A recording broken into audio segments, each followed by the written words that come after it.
After that I will okay, the stream has come up in YouTube. Okay, the stream has come up in YouTube. Now let's move on to today's class. Now in today's class we will look at we will look at the topic called as emergency. We will look at the concept called as emergency. So we will have an in-depth look on three different types of emergencies, that is national emergency, president's rule, as well as financial emergency. Now before going on to today's videos itself, let me give you a brief introduction about myself as well as about Unacademy. See, my name is Aravind. I have completed my BE Mechanical Engineering in 2014 and I have almost 3 years of experience in teaching UPSC Civil Services, and I have experienced all stages of UPSC Civil Services, that is prelims, mains and an interview. Now my specialty subjects include polity, brief introduction about international relations, and myself as well as about current affairs.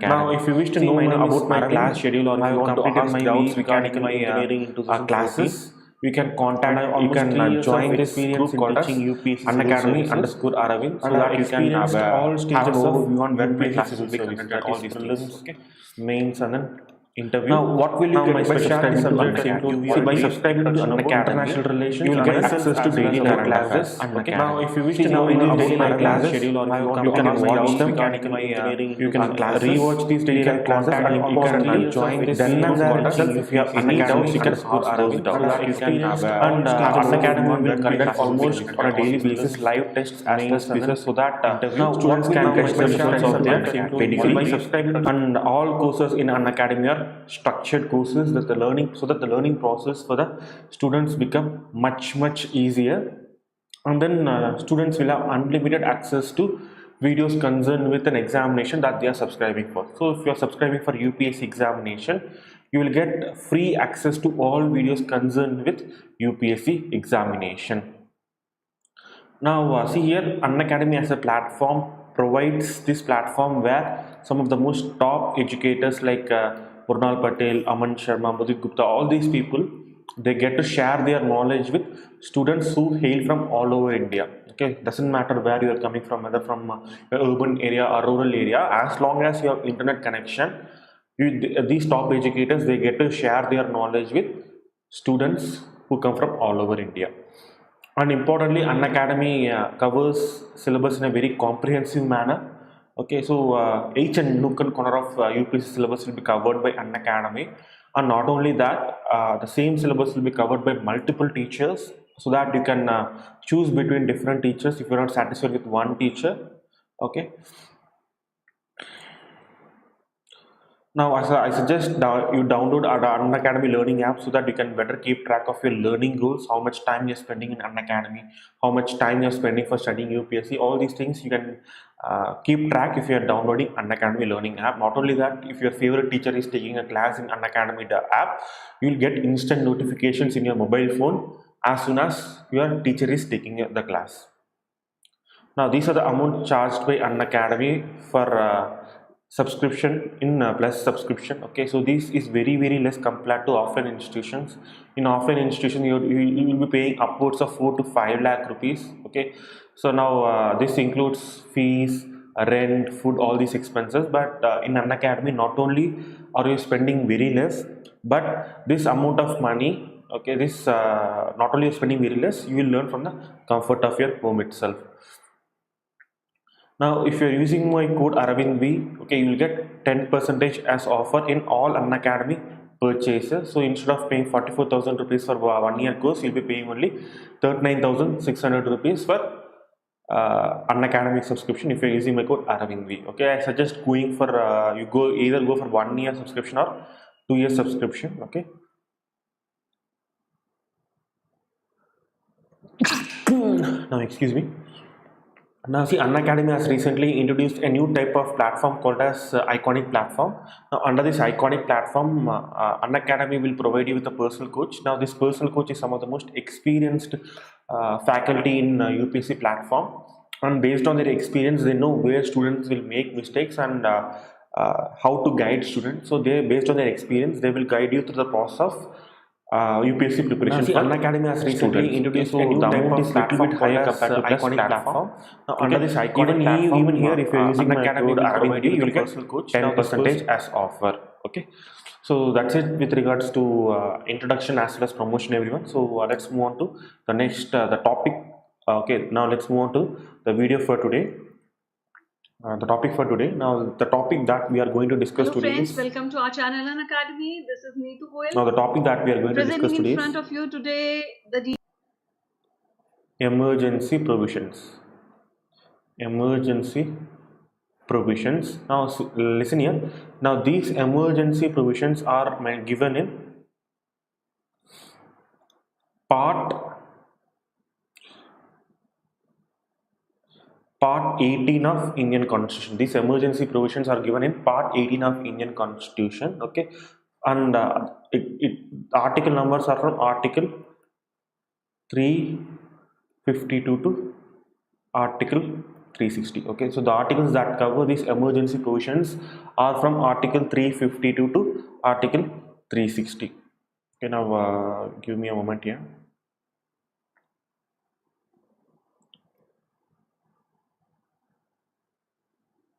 Okay, everyone, see here. Now, what is this emergency provision? When will these emergency provisions be activated? See here, these emergency provisions are activated.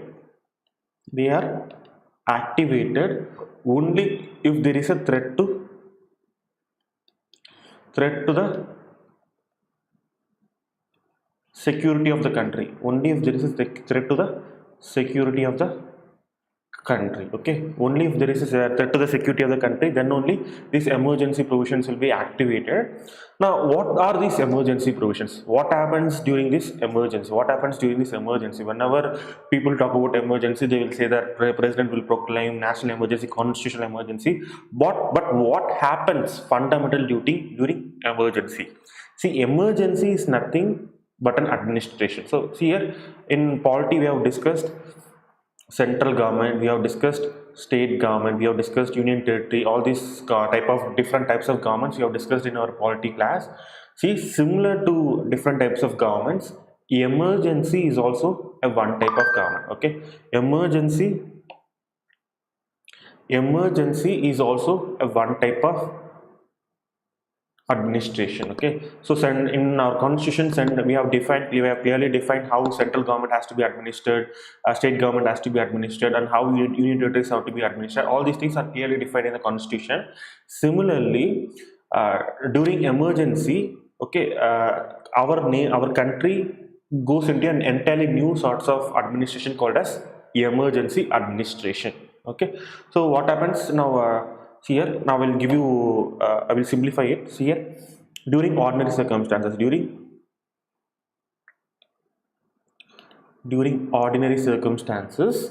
the country will have a concept called as division of power. Country will subscribe to a concept called as division of power. This is nothing but country will have federal provisions. Okay, so this division of power will give power to central government as well as state government. This division of power will give power both to central government as well as state government. Now, during emergency, okay, now during this threat to national security, during the threat to security of the country, what happens is that this division of power, this federal setup will get changed to unitary setup. Okay,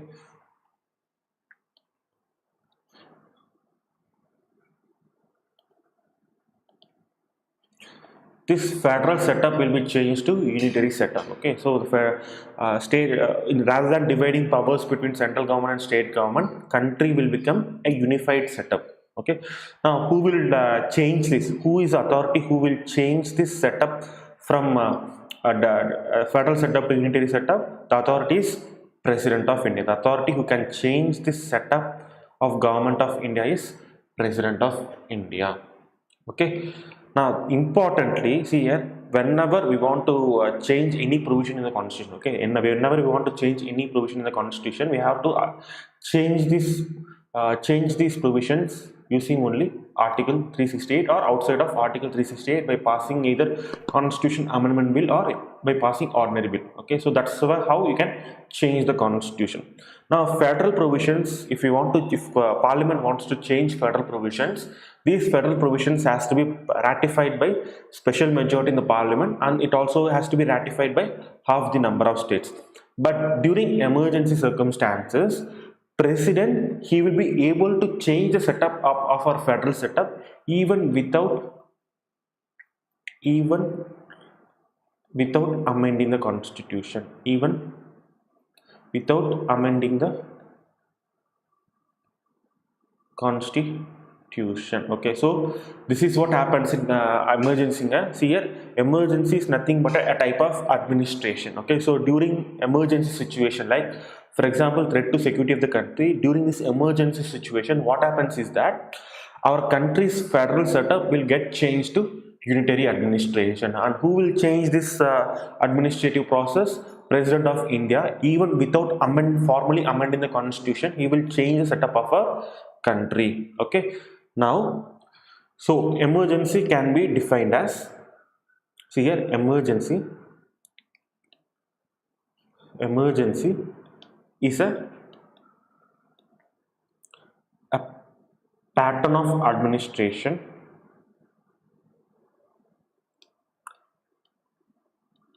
okay, it's a pattern of administration when there is a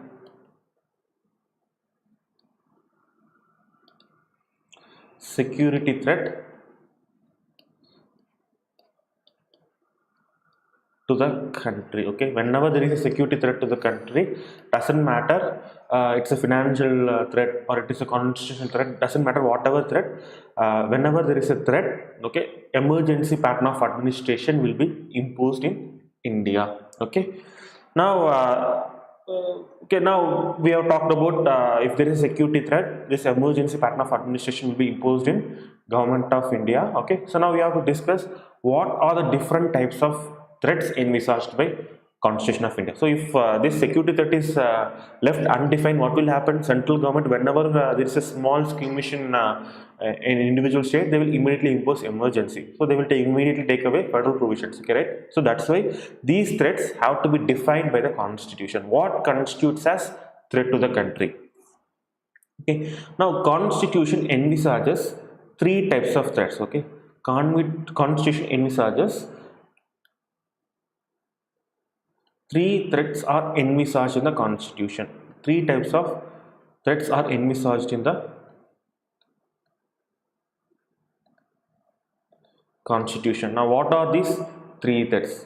See, the first type of threat is, wait here.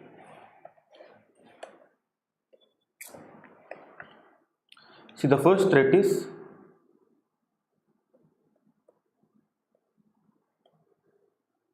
threat of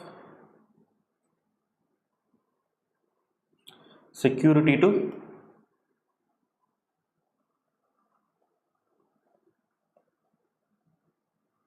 entire country or any part of it. Okay, threat of security to entire country or any part of it. Now the next type of constitutional threat is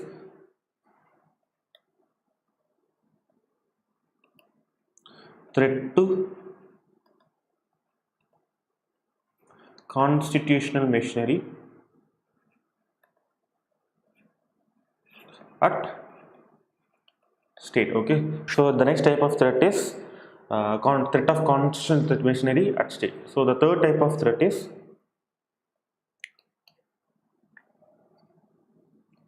threat to financial stability of entire country or any part of it. Threat to financial stability of entire country or any part of it. So these are the three types of threats envisaged in the Constitution. Now I will repeat again. See here, emergency is nothing but a new type of administration which will be proclaimed by President of India if there is a threat to the security of the country. Now during this situation, the federal setup of our country will be changed to a unitary setup. Okay. Now the threats is defined in the constitution. Now there are three types of threats that have been envisaged in our constitution. Now these three types of threats include threat to security to entire country or any part of it, threat to constitutional machinery at state, and the next one is threat to financial stability of entire country or any part of country. Okay. Now this threat, the first threat is defined in Article 352. Okay, the first threat is defined in Article 352. The next threat, it is given in Article 356. The last threat, it is given in Article 360. Okay, so the first threat will be proclaimed by using Article 352. The next threat, it will be proclaimed using Article 356. The third threat, it will be proclaimed using Article 360. Now I will give you what is the term that is used in our constitution for each of these threats. Okay, now for Article 352 in our constitution, we call this emergency as proclamation of emergency. We call this emergency as proclamation of emergency. So whenever you come across this term proclamation of emergency in prelims questions, students will get confused whether it is national emergency or state emergency. Okay, whenever this term proclamation of emergency is mentioned in your prelims or mains answer, mains question, you immediately assume that, not just assume, it is a national emergency. Okay, it is emergency under Article 352. Not many students are aware of this. Now this this Article 360, the official name given in our constitution is called as financial emergency. But for emergency imposed under Article 356, there is no title given in the constitution. There is no title given in the constitution. Okay, there is no title which is given in the constitution, but for our colloquial sense, we will call this emergency under Article 352 as national emergency. We will call this emergency under Article 352 as national emergency. We will call this emergency under Article 356 as constitutional emergency or president's rule. Now Suraj, hi Suraj, or state emergency, or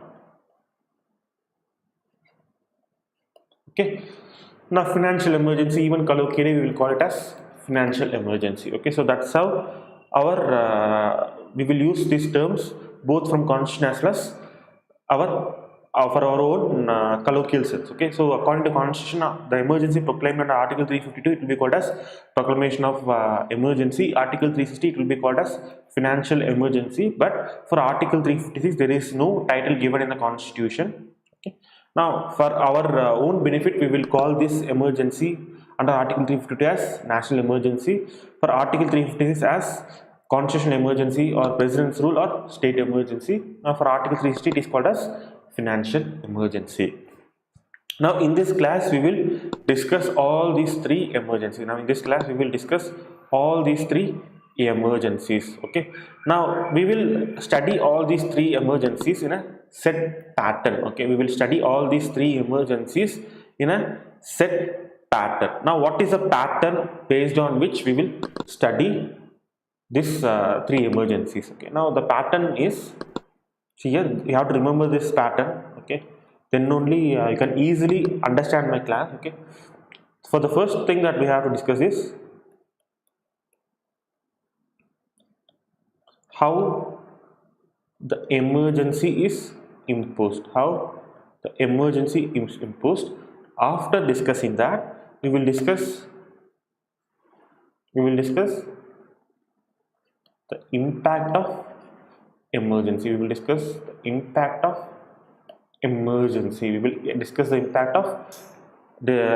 of this emergency. So in how this emergency is imposed, we will discuss various things like Whenever we talk about emergency, first we have to discuss who is the authority who imposes this emergency. We have to discuss who is the authority who can impose this emergency.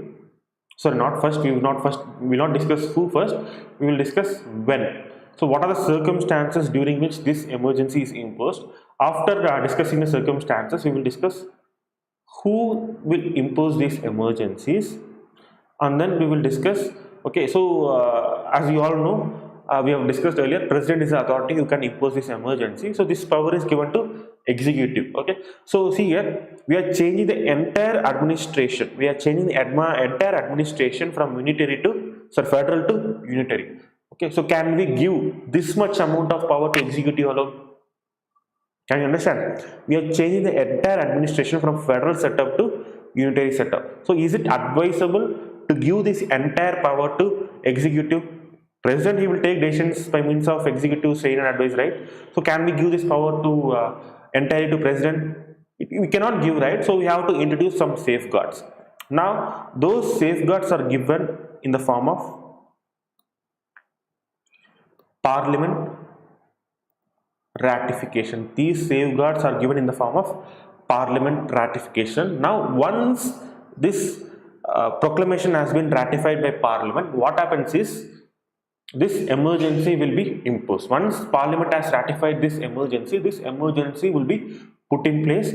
Now after this emergency is put in place, we have to discuss what is the life of this emergency. We have to discuss what is the life of this emergency.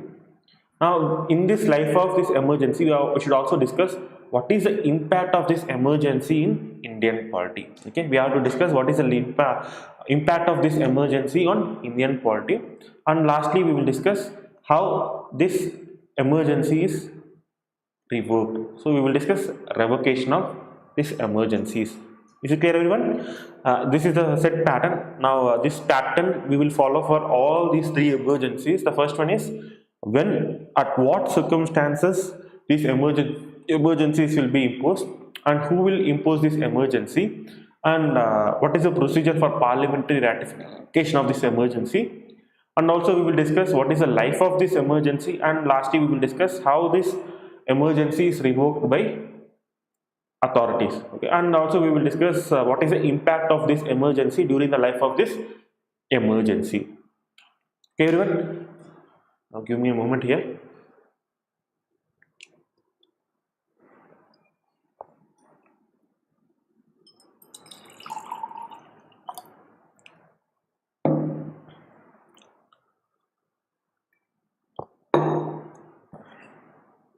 Okay, so now using this pattern, okay, first we will discuss article 252. Okay, we will discuss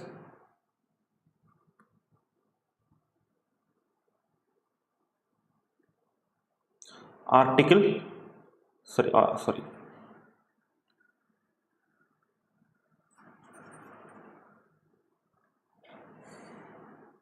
we will discuss article 352. So article 352 in bracket, proclamation of emergency. Proclamation of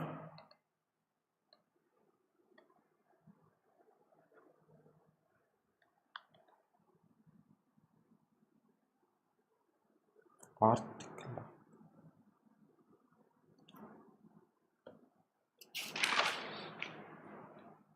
See here, we have to discuss when, right? See here, the first pattern that we have to discuss is when this emergency is imposed. Okay, see here, when there is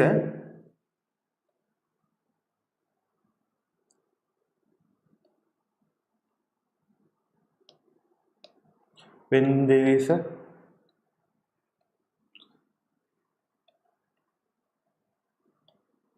security of entire country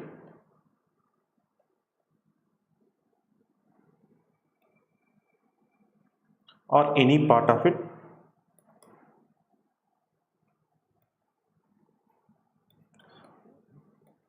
when there is security to entire country or any part of it.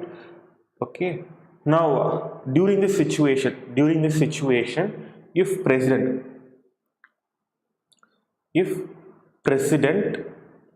is satisfied, if president is satisfied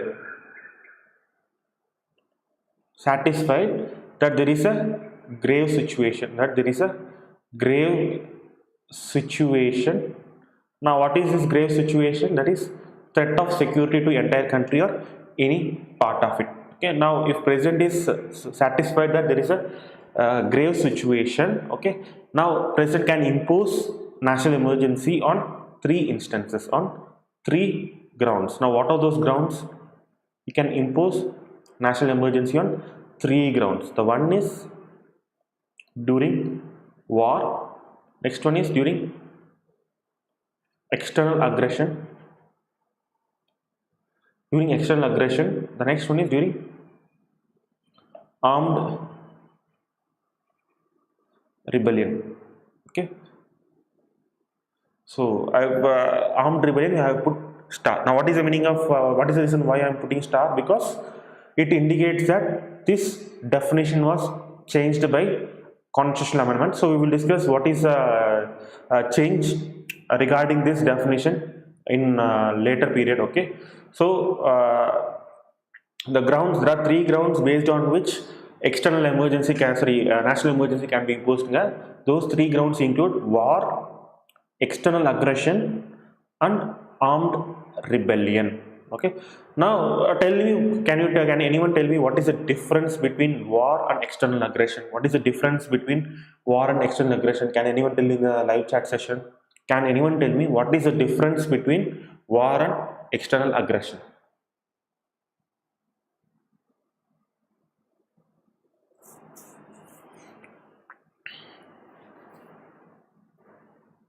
See here, in case of war, there is a formal proclamation. Okay,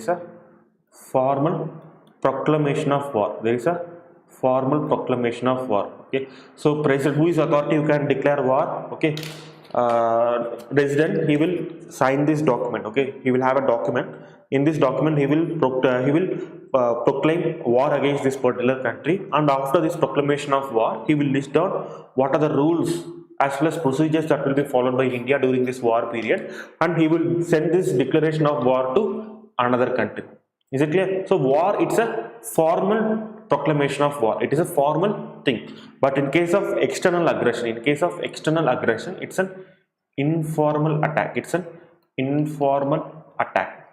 So for example, if Pakistan, if they want to attack a port in Gujarat, do you think they will send a proclamation saying that I'm going to attack this Gujarat port in this time, in this date? Do you think in New Year at midnight I'm going to attack Kandala port? Do you think they will do that? So in external aggression, it's an informal attack. For example, Pathankot attack, Uri attacks. All these are informal attacks. Mumbai attacks. All these are informal attacks which are done even without the proclamation of war. Even Kargil war, it was waged by means of external aggression. It was done informally. There was no formal declaration of war between India and Pakistan. So that's the difference between war and external aggression. In case of war, there will be a formal proclamation given by, this formal proclamation will be given by President of India. Now in case of external aggression, it will be an informal attack. Now these two things, okay, now for our purposes, we will call these two, emergency imposed on these two grounds are as called as external emergency. We will call these two instances based on which emergency can be imposed as external emergency. Now emergency imposed based on armed rebellion, we will call it as internal emergency. Now see here, the term external as well as internal emergency, it is not mentioned in the constitution. For our own understanding, we will use these terms external as well as internal emergency. Okay, so these two, the first and second ground, they will be called as external emergency, and a third ground, armed rebellion, it will be termed as internal emergency. Okay everyone, so we have discussed when. Now we have discussed the when part. So this is the pattern that we are going to discuss. As I mentioned before, the first part is when this emergency imposed. So we have studied this when part. Now we have to discuss who will impose this national emergency. We have to discuss who will impose this national emergency. Now, president is the authority who can impose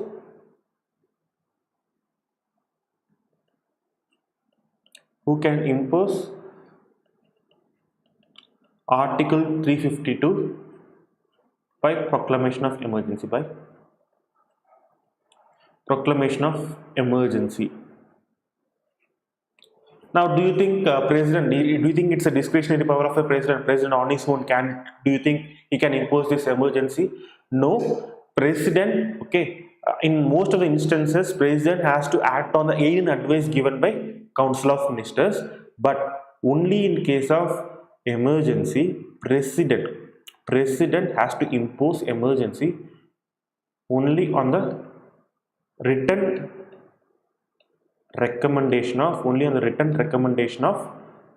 cabinet. Okay, only on the written recommendation of cabinet, president will impose Article 352. Okay, so this is the only instance where the word cabinet was used in the constitution.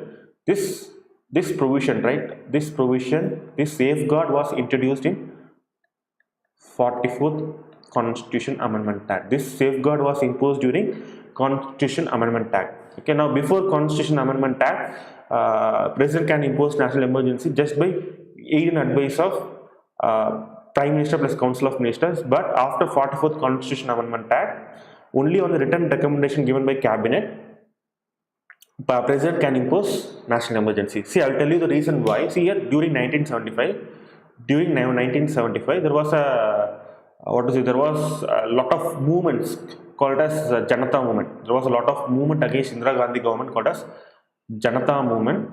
Okay, now Janata movement was organized by a number of Jayaprakash Narayanan. He was a Gandhian leader. Okay, he followed principles of Gandhiji, and he waged number of movements against centralization of Indira Gandhi's government, and it was a very non-violent movement. Now, what Indira Gandhiji did was that at midnight, she sent a recommendations to president. She sent a recommendation to president on imposing national emergency. Okay, so what does Article 78 say? What does Article 78 say? Article 78 say president has to take decisions on the aid and advice given by Prime Minister plus Council of Ministers, and this aid and advice given, who is authority who can give this aid and advice to president? This advice is given by president. Okay, this advice is given by president.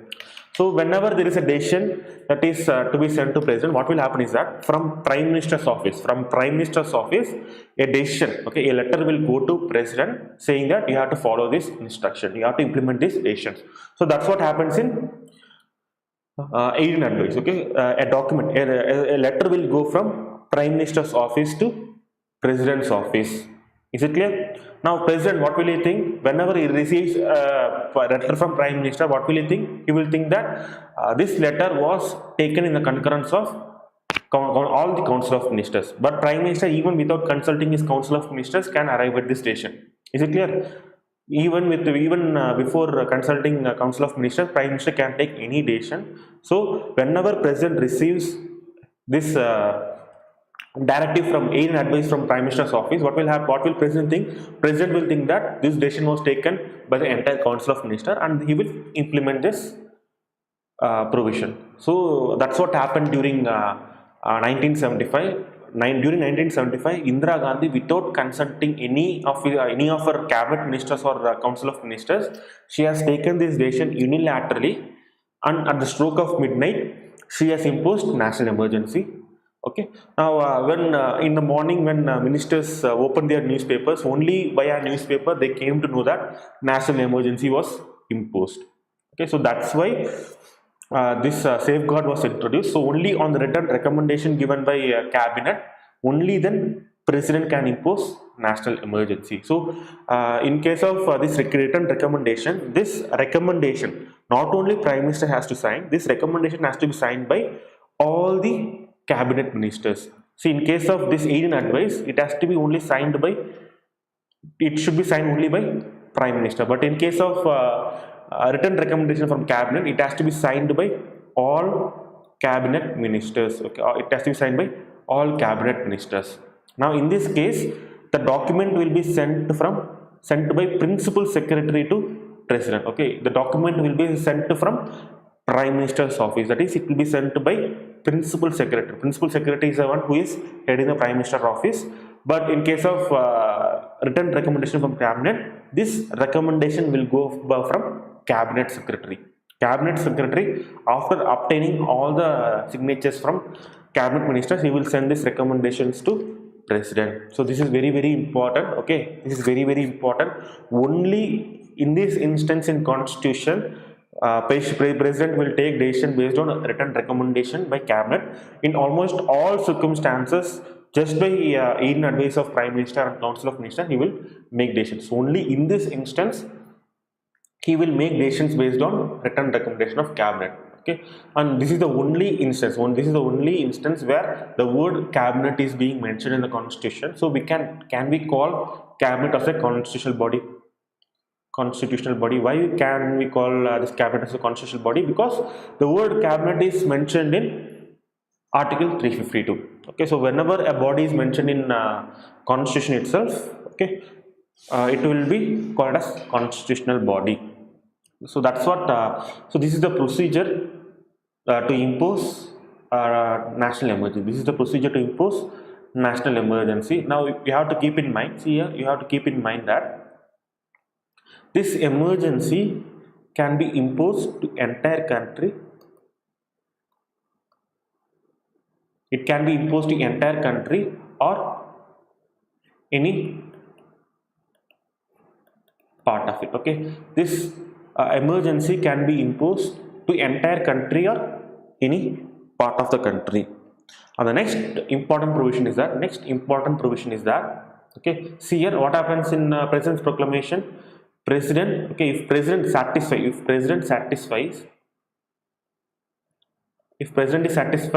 of a grave threat, if a president is satisfied of grave threat, in that situation president can impose national emergency. Okay, so president's satisfaction is only important. So president's satisfaction is important. So since president's satisfaction is only required even before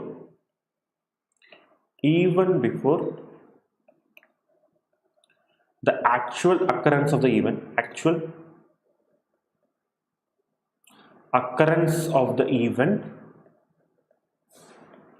national emergency can be imposed. Even before the actual occurrence of the event, national emergency can be imposed.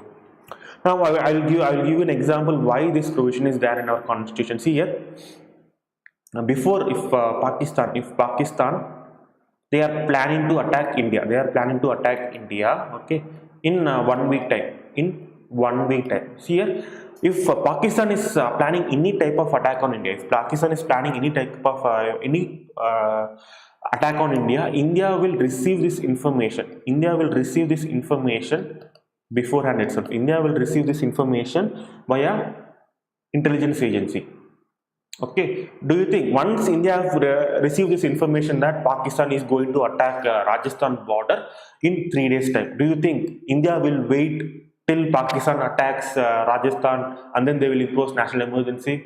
Do you think they will focus their energy on proclamation of national emergency or fighting the actual war? Can you understand my point? Any attack, okay, see that's what happens in intelligence agencies. Any type of attack, be it even small attacks, that information will come to India. Okay, our intelligence agencies are well equipped enough to provide that information from Pakistan. But the problem is that how we are processing that information. See here, I will give you two examples. See here, everyone knows that, see, if this is India, okay, this is Jammu and Kashmir, okay, this is Jammu and Kashmir, okay. Now this is Pakistan occupied Kashmir.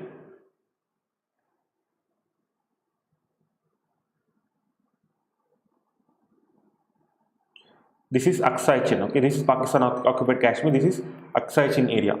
Now there is a significant area, now this is India, okay, this is Jammu and Kashmir occupied by India, which is under the formal what is it? It is under formal uh, process of Indian country. Okay, now there is a area which connects all these three countries called as Siachen Glacier. Siachen Glacier. Siachen Glacier. Now, right until 1980s, no country was brave enough to occupy this Siachen Glacier. No country was brave enough to occupy this Siachen Glacier because it is a very inhospitable terrain. Even now, our Indian Army is being stationed in Siachen Glacier, but lot of people, lot of army personnel are dying each year because of inhospitable conditions in Siachen Glacier. So that's why right until 1980s, the Siachen Glacier was unoccupied. But in 1980s, India received intelligence from UK. India received intelligence from UK raw officials. Okay, raw officials saying that. Give me a moment here.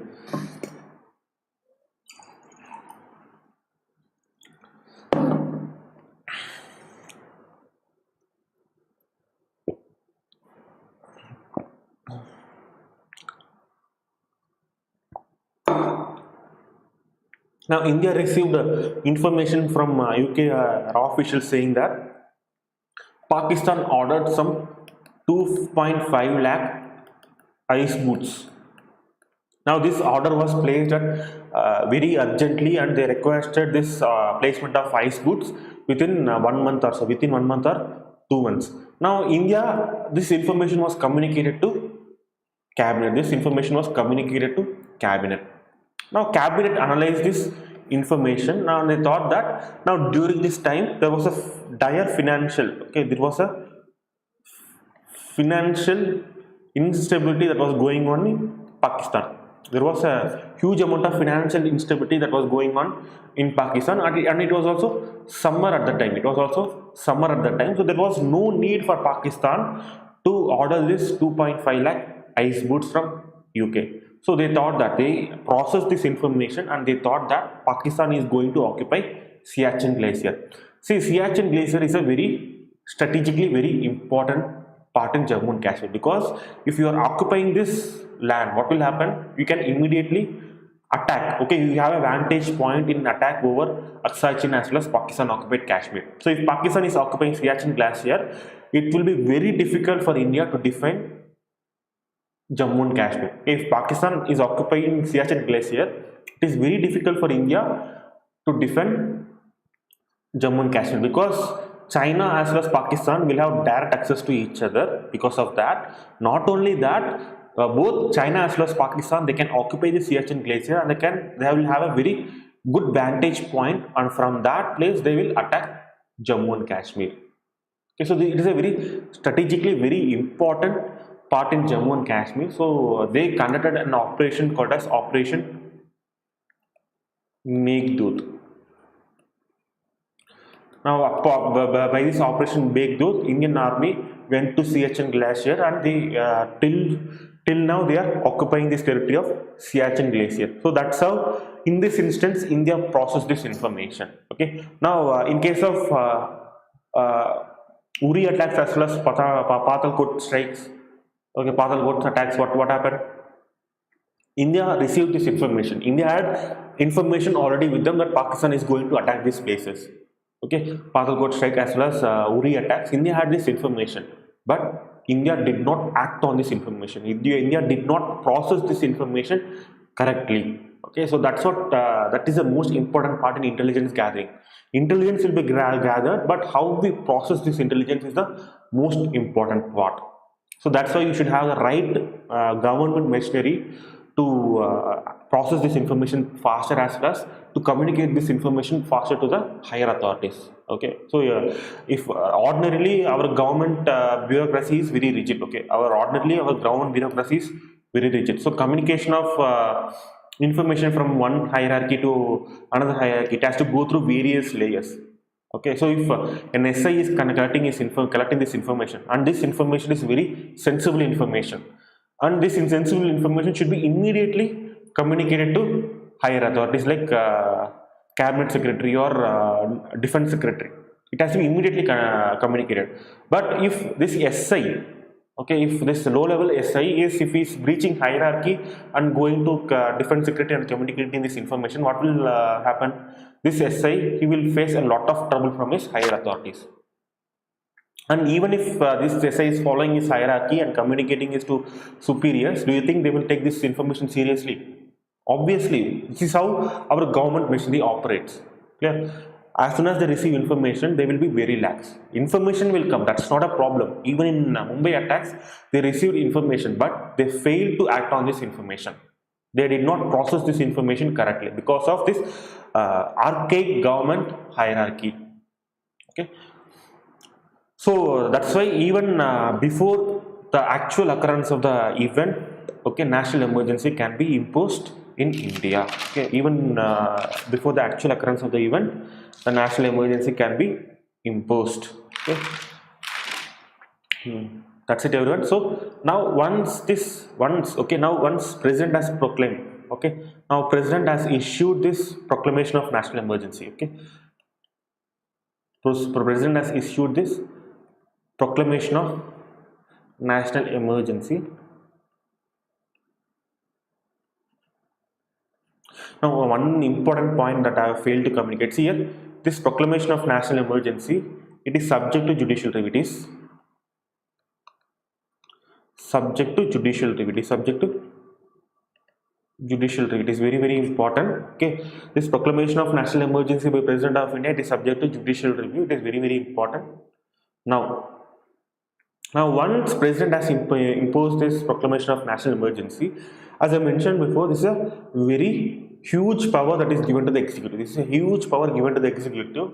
Since it is a very huge power, they are amending they are changing the entire structure of the constitution even without the formal approval, right? So that's why this proclamation of national emergency has to be ratified by parliament. It has to be ratified by parliament. So that's what we will look here. Procedure for ratification. Procedure for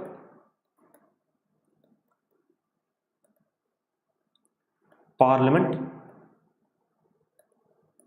ratification.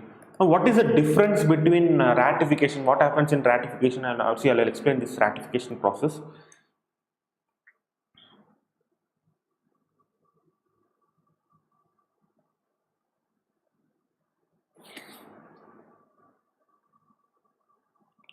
See here, what is the difference?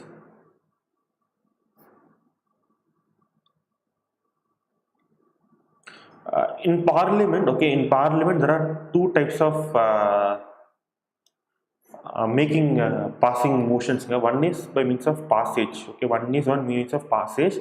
Another one is ratification. One is ratification. So these are two types of approval given by the parliament. So what is the difference between passage approval and ratification? Okay, there are two types of approvals given by parliament. Okay, there are two types of approval given by parliament. Now what is the difference between passage and ratification? See here, I will explain this process here. What happens if India wants to amend federal provisions? Constitution amendment bill has to be introduced. Constitution amendment bill has to be introduced in either Lok Sabha or Rajya Sabha. Okay, in Lok Sabha it will go through first reading, second reading. Sorry, in first house it will go through first reading, second reading, and third reading. After that, it will go through. It has to be passed by special majority. After that, it will go to second house. In second house, even here it has to be passed by means of going through first reading, second reading, and third reading. In third house also it has to be approved by special majority. Okay. Now this entire process is called as passage. This entire process is called as passage. Now after passage, this constitution amendment bill will be sent for ratification of half the states. Ratification of half the states. Now what is the difference between passage and ratification? See, in case of passage, they can amend the original text. They can amend the text of the bill. But in case of ratification, they cannot amend. They cannot amend the text of this particular bill. Is it clear? So that's what happens in amending the federal provisions. It will be passed by parliament. In case of passage, the text will be amended by the parliament. It will be allowed to amend by amendment of the parliament. But in case of ratification, this text will not be allowed to amend. So that's what happens in ratification. Okay, so that's what happens in ratification. Parliament cannot amend this proclamation of national emergency. So as soon as as soon as president proclaims this national emergency, this national proclamation of national emergency, okay, this is a document. Okay, this national proclamation of national emergency, it will be submitted to parliament. Okay, it will be submitted to both Lok Sabha as well as Rajya Sabha separately. Okay, this will be submitted. This will be submitted in Lok Sabha as well as Rajya Sabha. This will be submitted in Lok Sabha as well as Rajya Sabha. Now, in case of approval of national emergency, the powers of Lok Sabha is equivalent to that of Rajya Sabha. Okay, both these houses has to give their approval. Now, both these houses has to ratify. They have to ratify. Okay. Now, what is the period within which they have to ratify? They have to ratify within 1 month, and also the majority required for ratification is special majority. Okay, the majority required for ratification is special majority, that is 2/3 of members present and voting, 2/3 of members present and voting, plus half the members voting for it, half the members voting for it. Okay, see here, as I mentioned in my previous classes, constitution will never use the word a special majority nowhere in the constitution. So you try to use this actual majority wherever possible. Okay, so this is a majority required to ratify this proclamation. Now, after ratification of both these houses, national emergency will be imposed. National emergency will be approved by parliament, will be approved by the legislature. National emergency will have been approved by the legislature, but in some situations,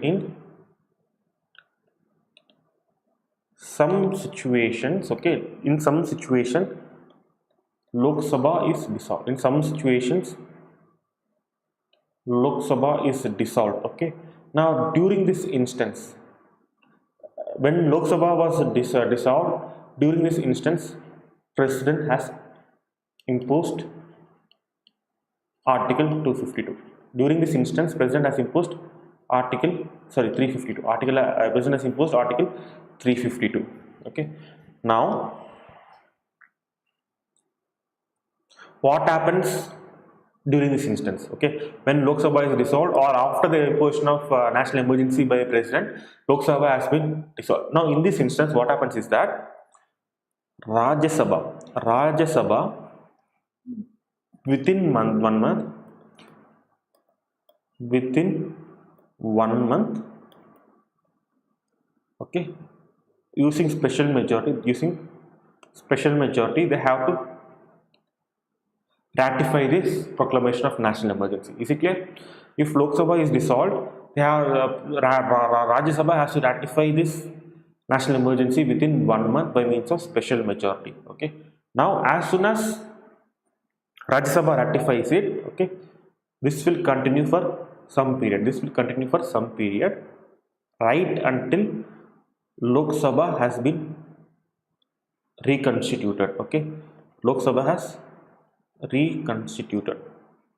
This will continue right until Lok Sabha has been reconstituted. Now, this reconstituted Lok Sabha has to pass this bill, has to ratify this bill, not pass this bill.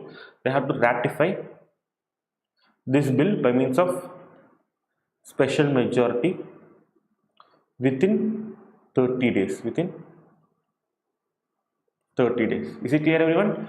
So this is the procedure for ratification. See here, once President has proclaimed this national emergency, this is a document. Okay, this is a document for proclamation of national emergency. Once President has done that, this proclamation, it will be submitted to both the houses of the parliament, both Lok Sabha as well as Rajya Sabha, and both these houses, they individually has to ratify this. They have to give their approval to this proclamation by means of special majority. Once they have both these houses has been ratified, national emergency will be approved by legislature. But in certain circumstances, okay, in certain circumstances, Lok Sabha was dissolved during the imposition of national emergency, or after the imposition of national emergency, Lok Sabha has been dissolved within 1 month. Now, during that instance, Rajya Sabha within 1 month using special majority has to ratify this proclamation. Now, once Rajya Sabha has ratified this proclamation, it will continue for some time until Lok Sabha has reconstituted. Now, from the date Lok Sabha has been newly reconstituted, Lok Sabha has to ratify this proclamation by special majority within 30 days. Okay. So the condition is that both the houses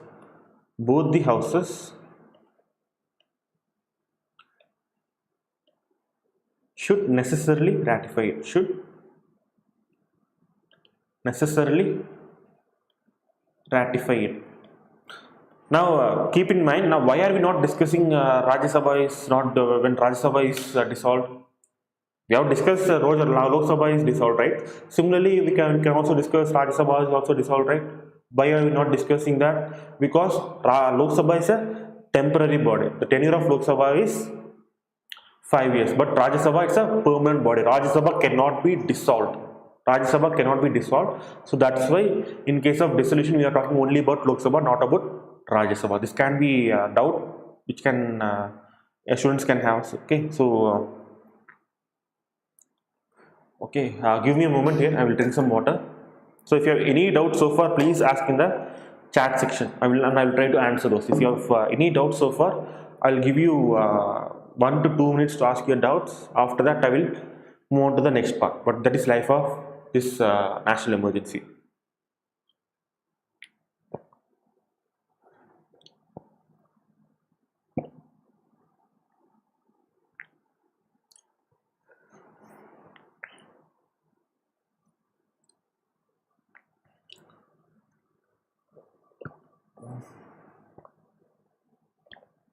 Okay. So yes, so far we have discussed all these things. How when this national emergency is imposed and who imposes this national emergency. All these things. Now we have to discuss life of national emergency. Life of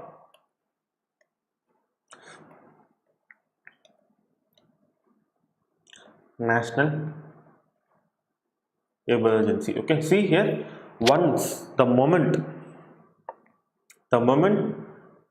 this proclamation is ratified by the second house, the moment it is ratified by the second house. Okay, see, the moment president has the moment the president has issued this proclamation of national emergency, it will be valid for 1 month. This national emergency, it will be valid for 1 month. Within this 1 month, both the houses of the parliament should approve this, should ratify this proclamation. Okay, so the moment this proclamation is ratified by second house, the moment this proclamation is ratified by the second house, the national emergency will continue for 6 months. The national emergency will continue for 6 months. Okay, the national emergency will continue for 6 months. But do you think 6 months is enough? Okay, if there is a war, if there is a war that India is fighting, do you think this war will last for only for 6 months? Take a look at World War II. World War II lasted for almost 6 years. So there is no guarantee that India will come out of this war within 6 months, right? So that's why the life of national emergency can be extended by another 6 months. The life of national emergency can be extended by another 6 months by means of another ratification of parliament, by means of special majority. Okay, so for once every 6 months it has to be ratified. Okay, once every 6 months it has to be ratified by the parliament, and by ratification of parliament it can be extended for n number of times. It can be extended for n number of times for infinite times. Okay, it can be extended for n number of times for infinity. So there is no time limit placed on placed by the constitution for imposition of national emergency. Is it clear? There is no time limit placed by the constitution on imposition of national emergency. It can be imposed for infinite amount of time. Why? Because war can take place only for 1 year, or it can take place for 10 years or 20 years. No one knows what will happen during war, how much time it will take to fight this war. So that's why constitution has a provision saying that an emergency can be extended for infinite amount of time. Okay, so that's why there is no maximum limit. Okay, there is no maximum limit on national emergency, on imposition of national emergency. This is very important. Okay, this is very important. Now, okay, now we have discussed life of life of national emergency. So we have to also discuss revocation of national emergency. We have to also discuss revocation of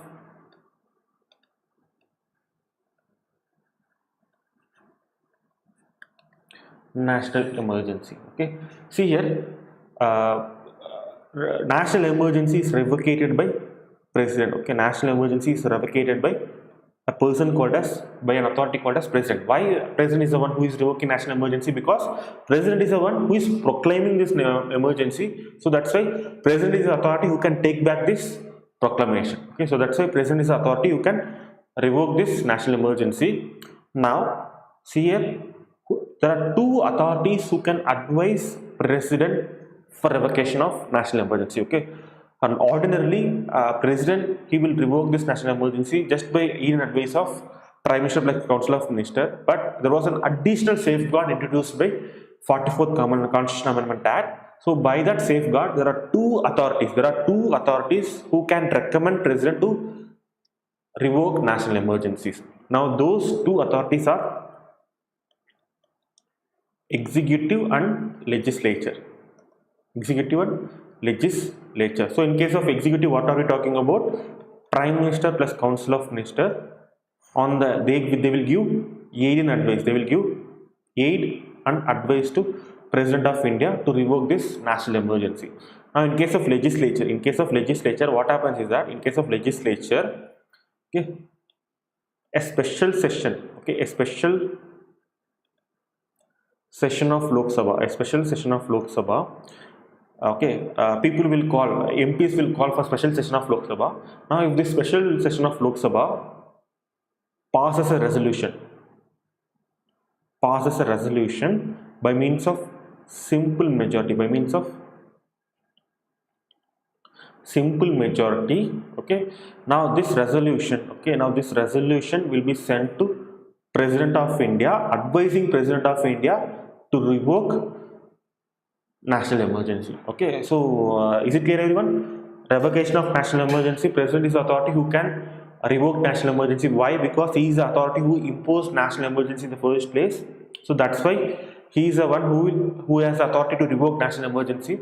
Now there are two authorities who can recommend president to revoke this national emergency. The first one is executive. Means prime minister plus council of ministers, and then the next one is by means of legislature. In legislature, if a special session of Lok Sabha passes a resolution, okay, by means of simple majority, that resolution will recommend president to revoke national emergency. Okay, so this is how revocation operates. So far, if you have any doubts so far, please people ask your doubts. Okay, next we will discuss the impact of national emergency. So before going on to the impact, we have to I should know whether you have understood anything, everything or not. So please ask your doubts in the live chat session. Okay, please ask your doubts in the live chat section so that I can answer your doubts. So I'll give you 1 to 2 minutes to ask your doubts. After that, we will move on to the next part.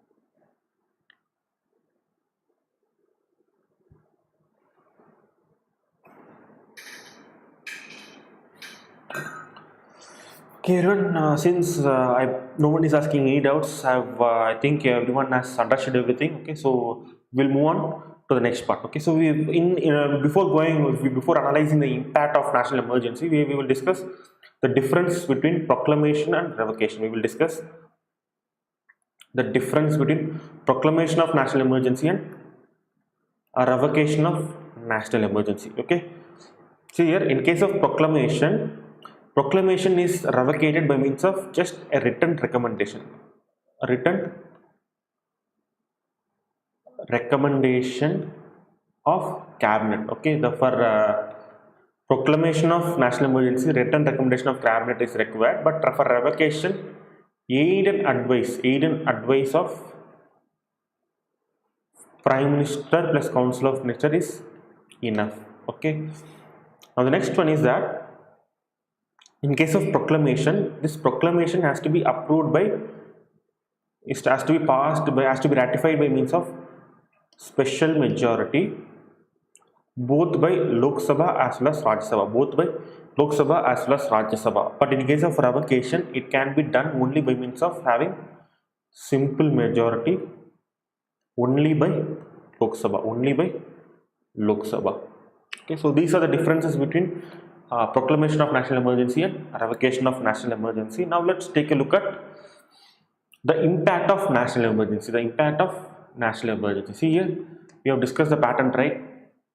In the first itself, we have discussed the pattern, right? Here, this is the pattern that we are going to discuss for all emergency. When this national emergency will be imposed, who will impose this national emergency, and what is the procedure for parliament ratification, and what is the life of emergency, and what is the procedure for ratification. So far for national emergency, we have discussed all these things. Now we have to discuss what is the impact of national emergency. Okay, now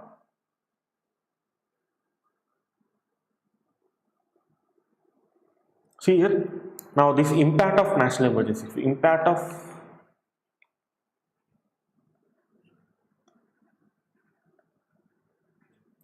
national emergency. Okay, this impact of national emergency, it is given in 4 articles. Okay, it is given in Article 353, Article 353, Article 354, Article 358, and Article 360. Okay, so not 360.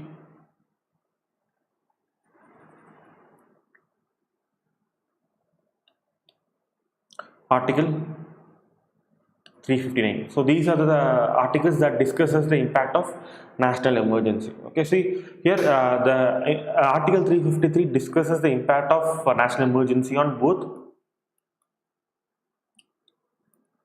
executive relationship, okay, executive relationship as well as legislative relationship.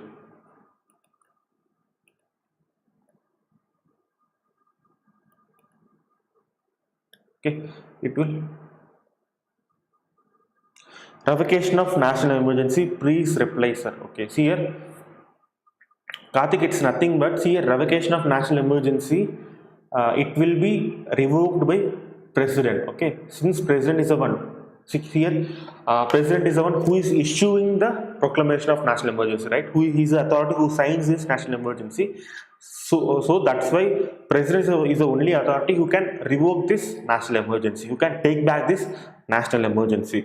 Now there are 2 authorities who can recommend. See here, president in Indian constitution doesn't have substantial discretionary powers, right? He doesn't have any substantial discretionary powers. So that's why someone has to recommend president for revocation of national emergency.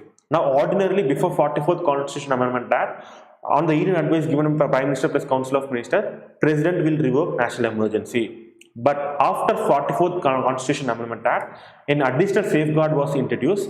Now, based on this additional safeguard, if a special session of Lok Sabha passes a resolution by means of simple majority, this resolution will recommend President to revoke national emergency. That's what Karthik, see here, for calling this special session of Lok Sabha, okay, but for calling this special session of Lok Sabha, 1/10 of members of Lok Sabha, see here, 1/10 of members of Lok Sabha, they have to petition the speaker. they have to petition the speaker to call for a special sitting. Okay, that's why it is called as special sitting. Is it clear? 1/10 of members of Lok Sabha, they will petition speaker calling for a special session. Only then special session will be convened by speaker. Now in this special session only resolution will be passed. Okay, there are parliament, there are two types of session. Okay, normal session and then special session and then budget session. There are different types of sessions. For calling this special session, the norm for calling special session is 1/10 of members should petition speaker for calling of this special session.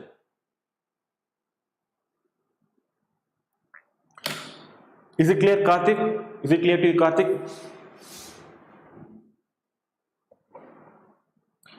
Is it clear to you, Karthik?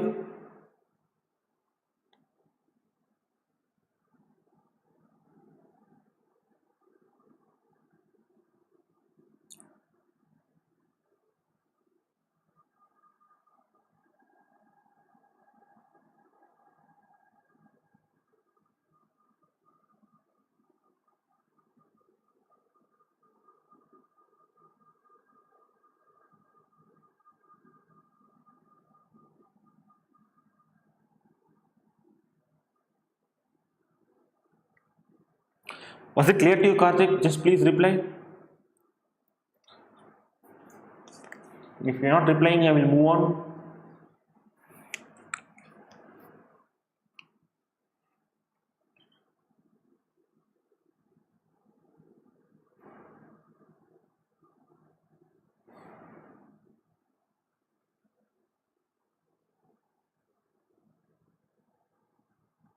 Okay.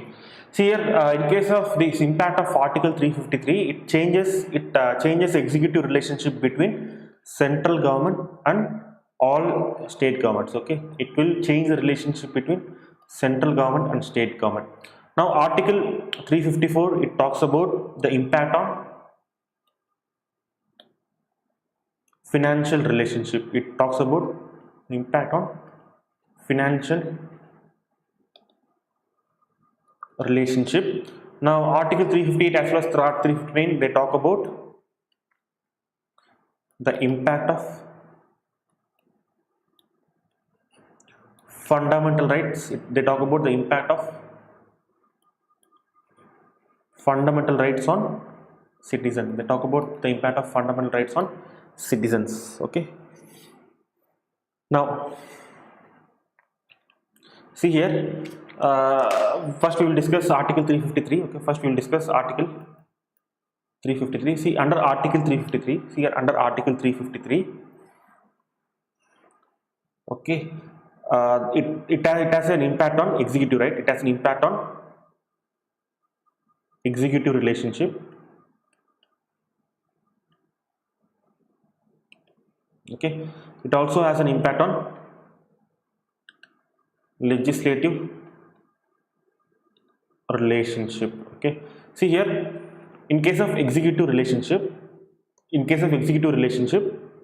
central government can give direction to state government,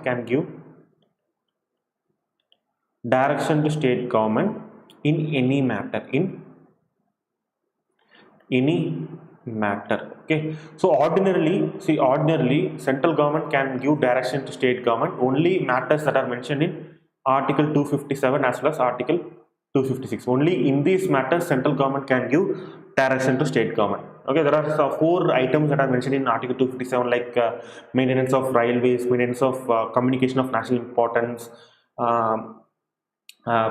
preaching of mother tongue for linguistic minorities in primary school, development of tribal welfare. So in all these matters central government can give limited direction to state government. Only on these 4 matters central government can give direction, but in case during national emergency central government can give any type of direction in any matter to state government. Is it clear? They can give direction to state government in any matter. So can we conclude during national emergency state government becomes subordinate, they become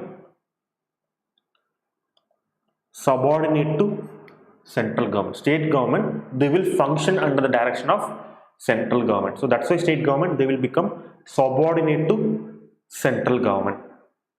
Okay, so that's how executive relationship changes. Okay, that's how executive relationship changes. So that's what I mentioned in the starting itself when I was discussing this topic. In emergency, our federal setup will be changed to unitary setup. Our federal setup of Indian constitution will be changed to unitary setup. So emergency is a type of administration. Okay, so here we are talking about changing a federal setup to unitary setup. Here, now in case of legislative relationship, now during national emergency, Parliament is empowered. Parliament is empowered to make laws on state list. Okay, Parliament is empowered to make laws on state list. So ordinarily, Parliament doesn't have the powers to make laws on state list, right? So, but during national emergency, Parliament has the power to make laws on state list. Now, similarly, President can promulgate ordinances.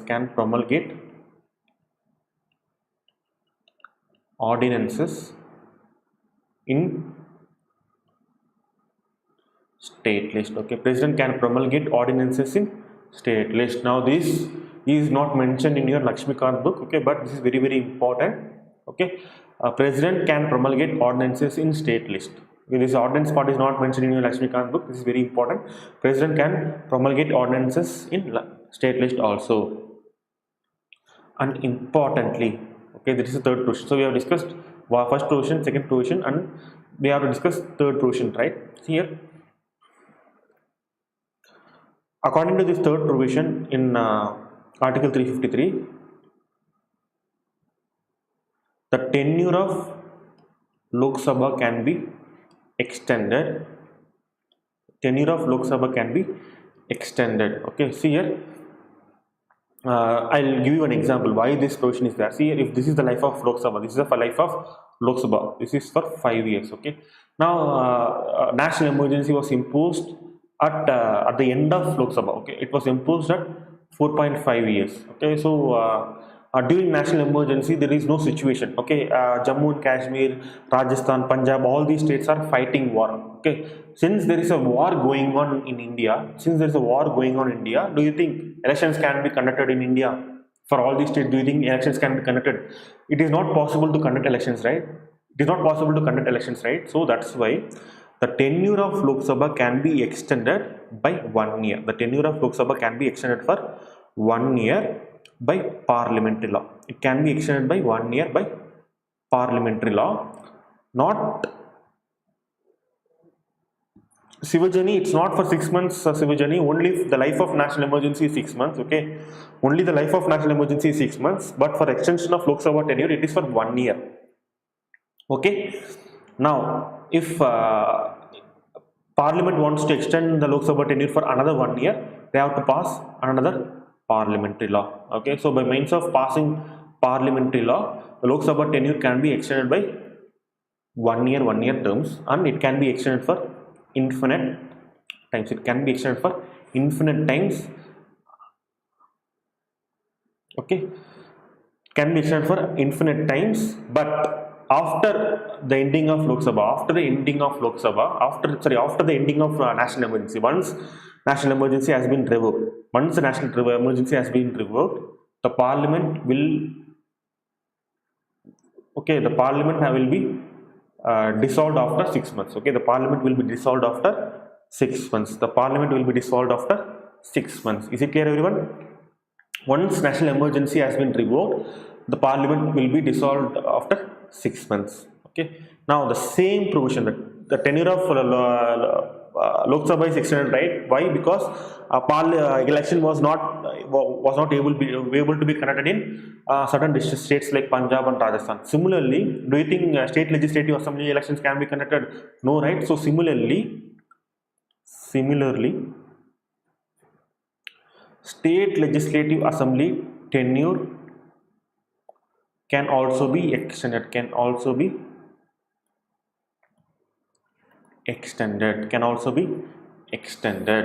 Okay, this is very, very important. Not many people is aware of that. Similar to Lok Sabha, state legislative assembly tenure also can be extended by means of parliamentary law. This is very, very important. Only by means of passing a parliamentary law, the tenure can be extended. Okay, so we have discussed Article 353, the impact of Article 353 on executive relationship and legislative relationship. Now we will discuss, okay, now we will discuss the impact of Article 354. Okay, Article 354. See here, this Article 354, it will affect the distribution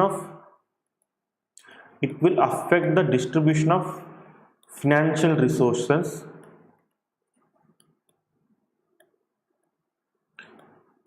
between central government and state government. Okay, now these are given in Article 268 to Article 279. See, financial relationship in India is discussed in our constitution from Article 268 to Article 279. So the distribution of this financial relationship will be modified. The distribution of this financial relationship will be modified. So ordinarily what happens is that, see, according to 14th Finance Commission, what is happening?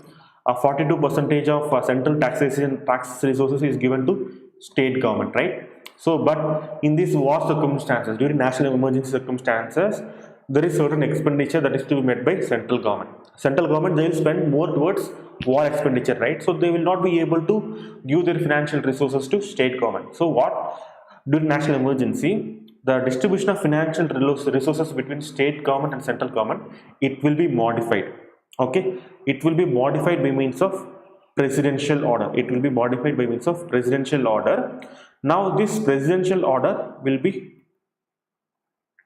tabled in the parliament. Okay, it will be tabled in the parliament. Okay, so along with, what happens is that along with proclamation of national emergency, proclamation of national emergency is what? It's a document.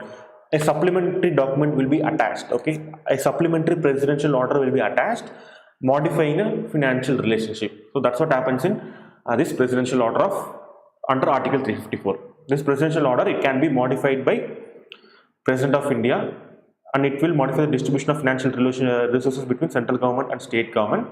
Now this modified financial relationship will apply until the end of financial year. It will apply until the end of financial year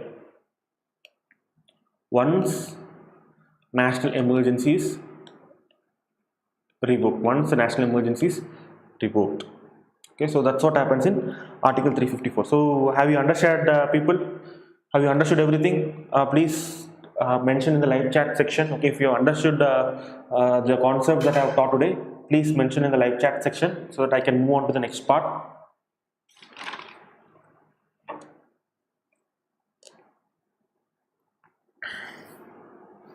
Next part we will discuss is how national emergency affects fundamental rights. Okay, next we will discuss how national emergency affects fundamental rights. So please tell me you have understood something.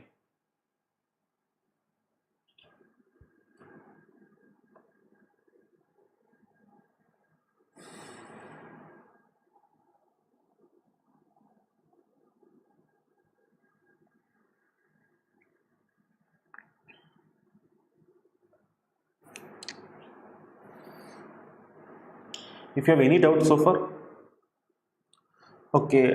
What do you want me to explain, Sivajani? What do you want me to explain? Which concept do you want me to explain again?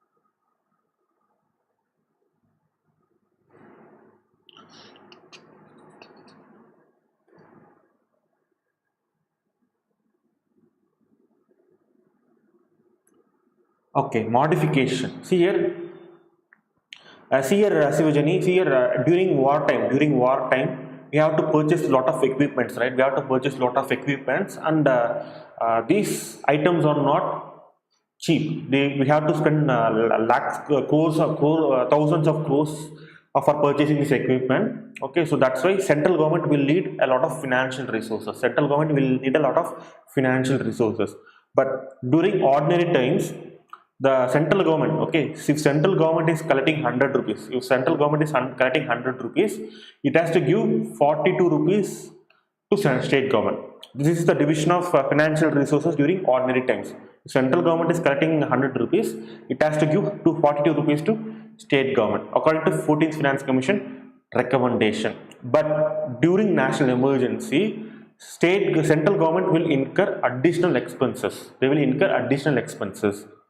So to meet these additional expenses, they will try to change the distribution of financial resources between central government and state government. They will change the nature of distribution of financial resources between central government and state government. So for this purpose, a presidential order will be issued. For this purpose, presidential order will be issued.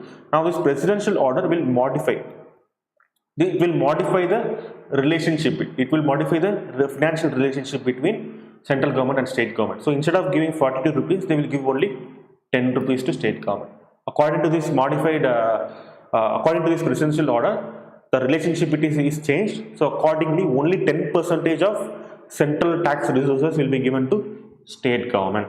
Now this modified financial relationship, it will apply until the end of financial year once the national emergency is revoked. Of course, Sivajani, the 42% will be reduced. The 42% will be reduced, or it can be the entire central taxation will be taken up by central government. Okay, so it's up to president to decide how much amount of money should be given to state government. So that's what I said. In emergency, what happens? Ordinarily, our constitution is set up as a federal constitution. Okay, ordinarily our constitution is set up as a federal constitution, but during emergency circumstances, this federal constitution will change to unitary setup. It will change into a unitary setup. That's what happens in emergency. Okay, so see, that's what we have discussed now. In case of a national emergency, see here, even in executive relationship, the federal setup is getting changed to unitary setup. Legislative relation, even here the federal setup is getting changed to unitary setup. Even in financial relations, the federal setup is getting changed to unitary setup. Now we have discussed the impact of national emergency from executive perspective, legislative perspective, and financial perspective. Now we will discuss the impact of national emergency from the impact of fundamental rights. Okay, see here, the impact of fundamental rights is discussed in two articles. One is Article 358 and another one is Article 359. The impact of national emergency on fundamental rights is discussed in two articles. One is Article 358, another one is Article 359. See, according to Article 358, it suspends Article 19 entirely. It suspends Article 19 entirely. Okay, so Article 19 will not be enjoyed by the people of India. Article 19 will be suspended entirely. Okay, but if you look at Article 359, it suspends the enforcement of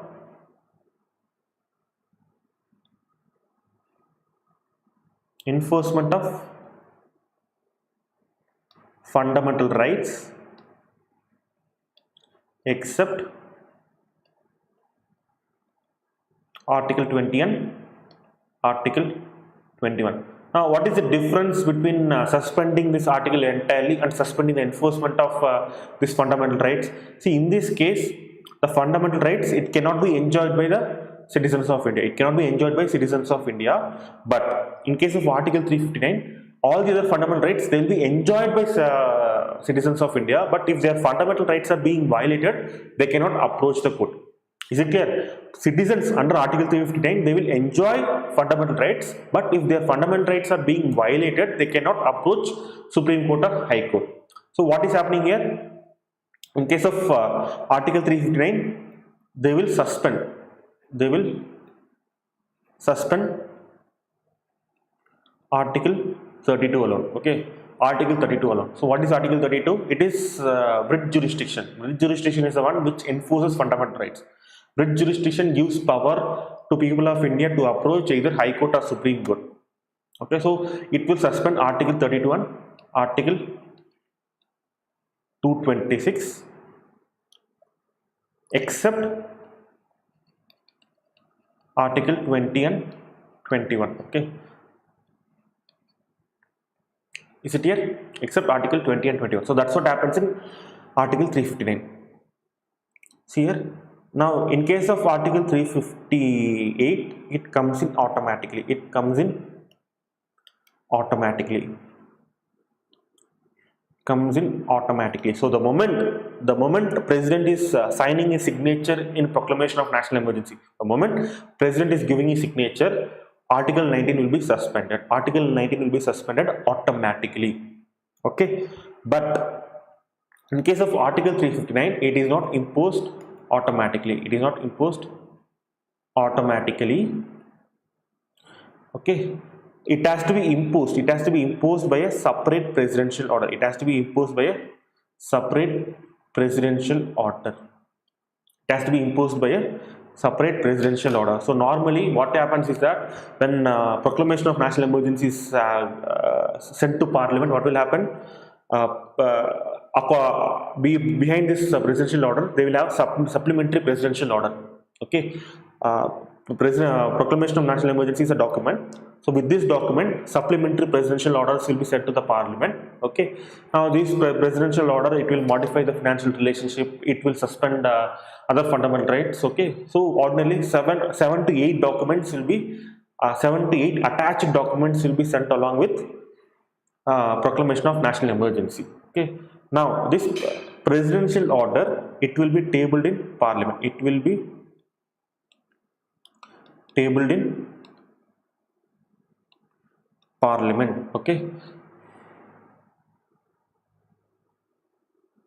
now this presidential order has to be approved. It has to be approved by both the houses of the parliament. It has to be approved by both the houses of the parliament. Okay, it has to be approved by both the houses of the parliament. And then the next difference is that Article 358 follows a principle called as principle of entirety.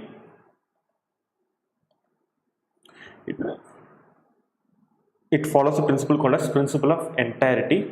Now, according to this principle of entirety, once national emergency has been imposed, okay, national emergency, as I mentioned at the beginning itself, it can be imposed to entire India or some parts of India. Now, even though national emergency is imposed in some parts of India, okay, even if national emergency is imposed only in some parts of India, it applies to, okay, Article 19 is suspended for entire India. It is suspended for entire India. Okay, and it is also suspended for entire duration of national emergency. It is also suspended for entire duration of national emergency. Okay, it is suspended for entire duration of national emergency, and it also suspended for entire India. Okay, now, but in case of Article 359, as I mentioned before, a separate presidential order has to be issued. A separate presidential order has to be issued for a suspension of these rights. Now, in this presidential order, president can modify, president can say which fundamental rights are suspended, and he can also prescribe what is the period of suspension of these articles, and he can also specify in what area these articles are being suspended. Okay, so that's the difference between these two articles. Clear? In case of Article 358, it follows the principle of entirety, so it is suspended for entirety of India and for the entire duration of national emergency. But in case of Article 359, a presidential order can prescribe which fundamental rights are suspended, for which period they are suspended, and for which area it is suspended. Okay, so based on these provisions can be clear. Now the next difference is that, see, okay, now the next difference is that Article 358 can be imposed only during, can be suspended only during external emergency. It can be suspended only during external emergency. But in case of Article 359, it can be suspended both during external as well as internal emergency. It can be suspended both during external as well as internal emergency. Now, can we conclude that? Now, based on these two principles, can we say that Article 358 cannot be regulated, but in case of Article 359, it can be regulated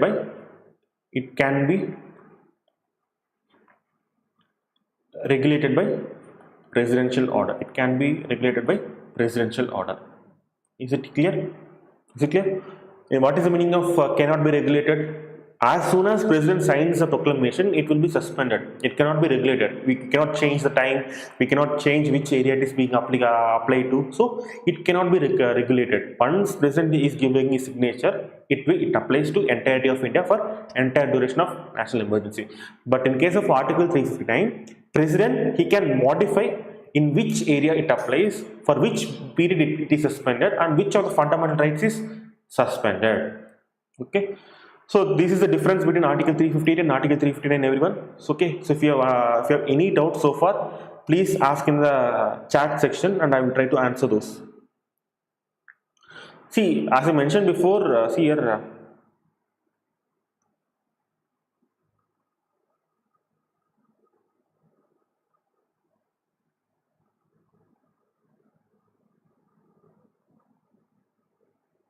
See here, Sivajani, as I mentioned before, there are three grounds. Okay, there are three grounds based on which president can proclaim national emergency. The first ground is war, the next one is external aggression, and the third one is armed rebellion. Okay, now the first two instances, that is the first one, war as well as external aggression, they will be called as external emergency, and armed rebellion, it will be called as internal emergency. Is it clear, Sivajani?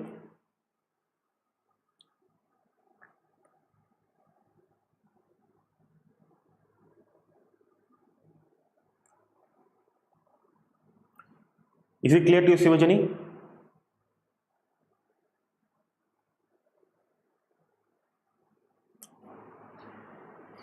Okay, people, if you have any doubts so far, please ask right now. Okay.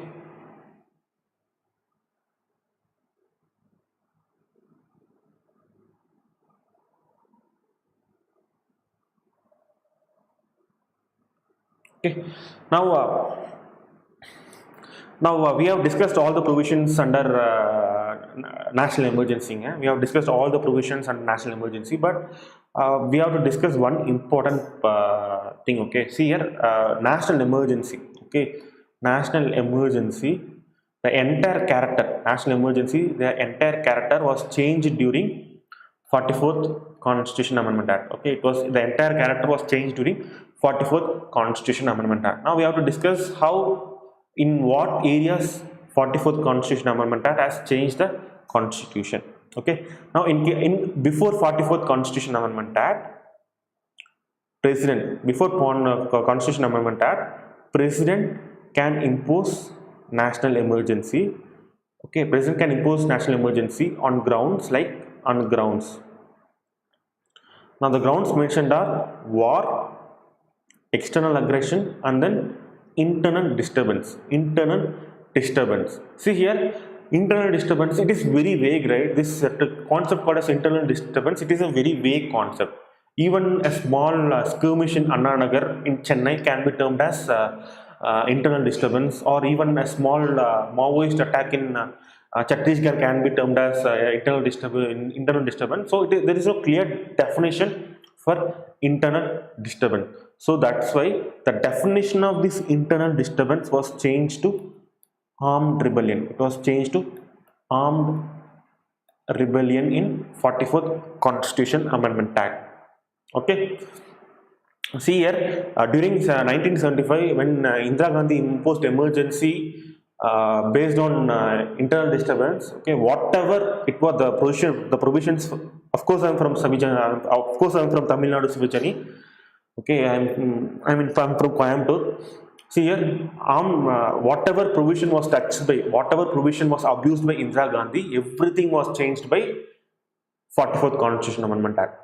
Is it clear? Indira Gandhi grossly abused the provisions mentioned in national emergency. So every provision that was abused by Indira Gandhi, abused or misused by Ms. Indira Gandhi, it was amended by 44th Constitution Amendment Act.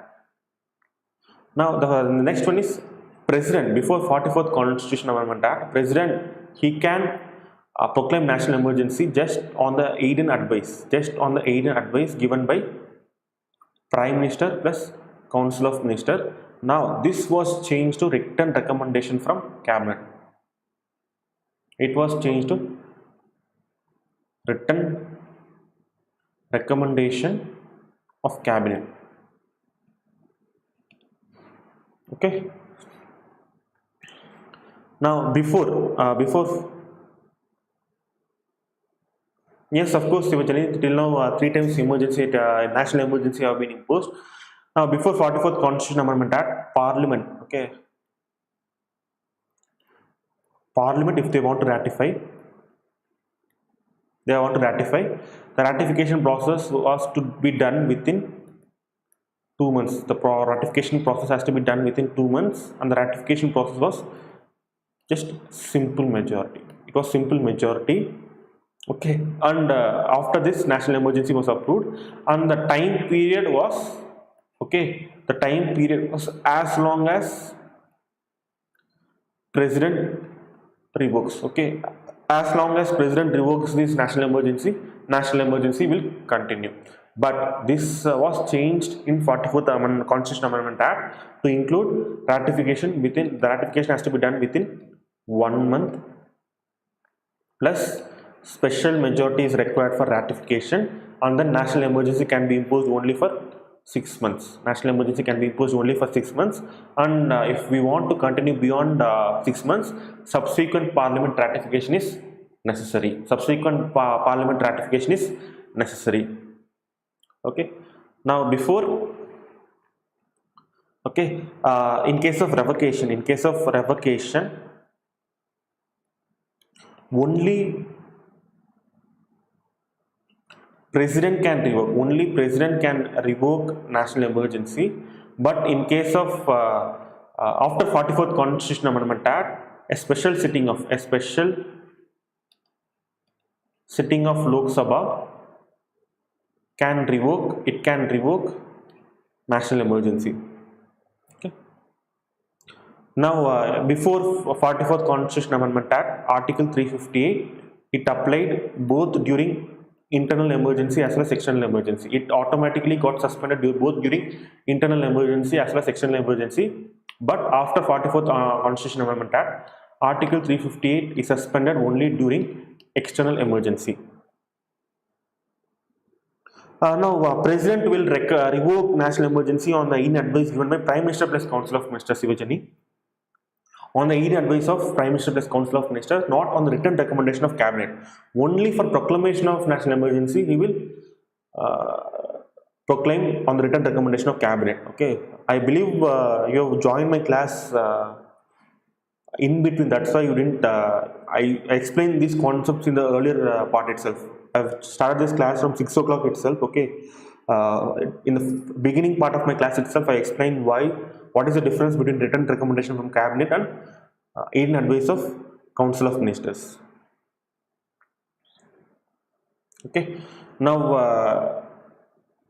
before 44th Constitution Amendment Act, Article 315, based on Article 315, Article 20 as well as Article 21 was not exempted. Okay, it was not exempted. So anyone can be shot down by police.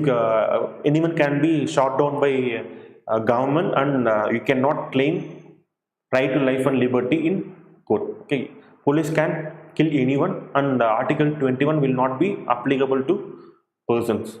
So, but after 44th Constitution Amendment Act, it was changed. Okay, Article 21 and Article 20 was exempted from suspension.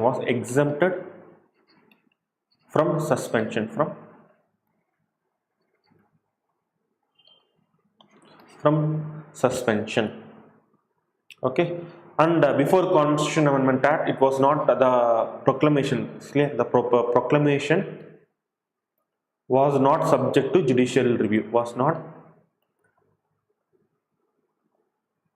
subject to judicial review, but after 44th Constitution Amendment Act, the proclamation was subject to judicial review. Clear? So any provision that was abused by Indira Gandhi at the time, they changed during 44th Constitution Amendment Act. Okay. So national emergency we have finished, people. National emergency we have finished. Okay. So if you have any doubts so far, please ask in the chat section and I will try to answer those. Now next we will look at concept called as constitutional emergency or president's rule. Okay. Next we will discuss a concept called as president's rule.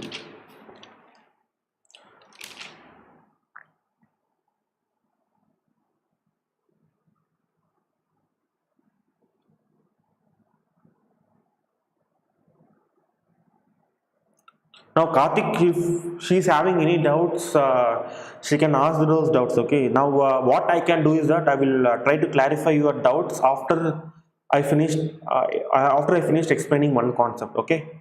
After that I can maybe explain that concept, but she has the right to ask her doubts. Okay. You cannot interfere in the Karthik. Sorry for that.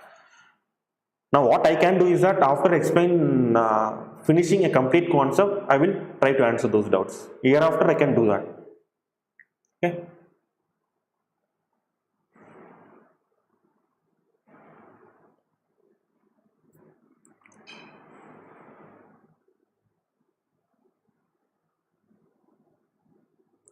No, of course not, Sivajani. You are not disturbing the class. You are asking your legitimate doubts. Okay, it's not disturbing. Okay, what I can do is that after explaining the concept fully, I will try to clear those doubts. Hereafter, I will do that. Okay, so I can come at a compromise between you two guys. Okay, so after explaining the concept fully, I will try to answer those doubts. Now let's move on to the next emergency. Okay, next emergency is Article 356. Now everything is clear, right? Everything is clear for this topic, right? Okay. Now can I move on to the next emergency?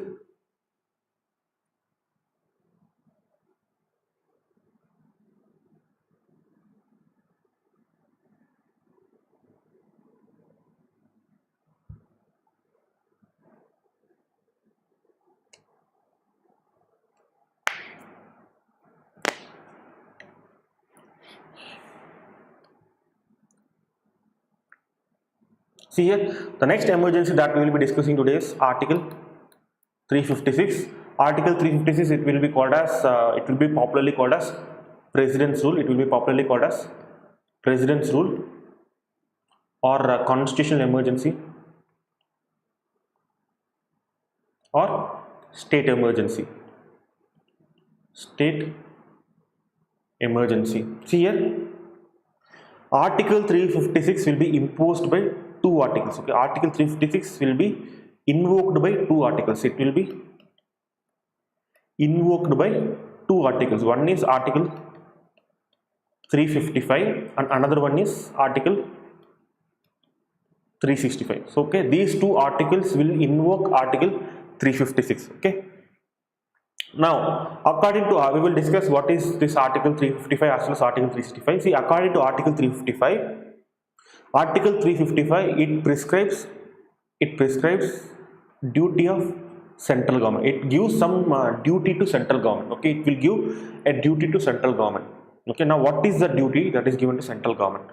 Now that duty is the first duty is to protect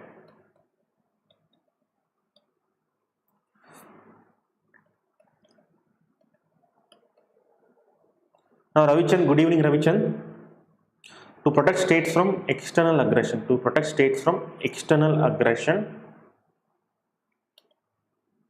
and internal disturbance and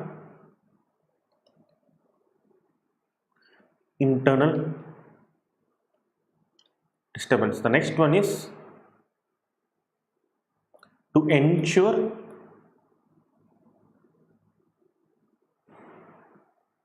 state government is administered by constitutional provision,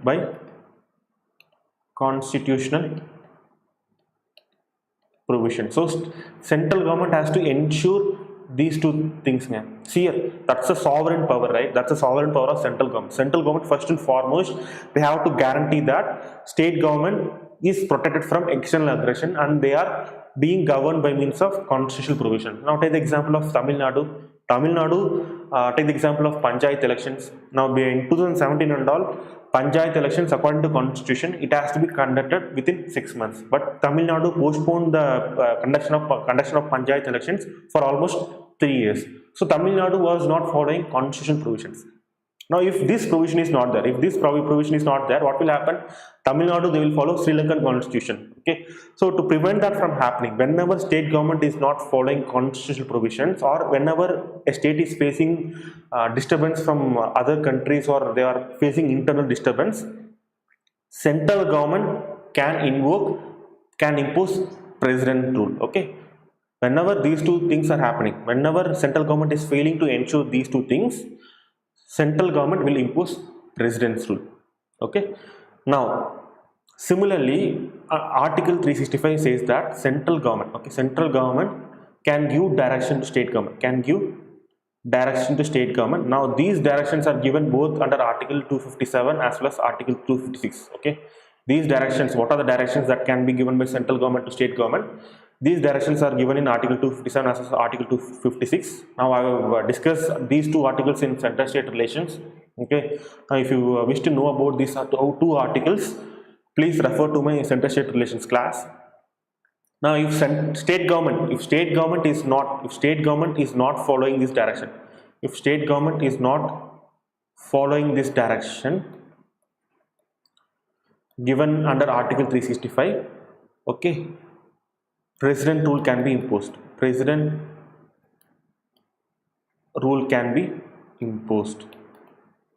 Okay, so that's how president rule, constitutional emergency as well as state emergency is imposed. Okay, so that's the when part. When is this article 356 invoked by President of India?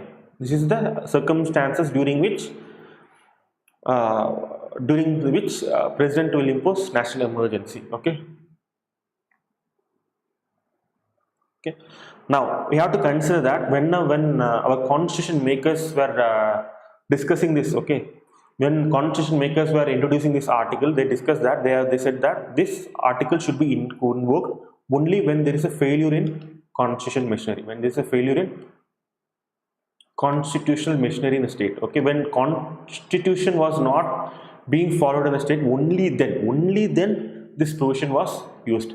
But during 1970s, during the period of 1970 to 1990, this emergency was imposed almost 100 times. Okay, till now state emergency has been imposed 120 times. Now between the period of 1970 to 1990, this state emergency was imposed almost 100 times. Okay, now because of that, Sarkaria Commission opined that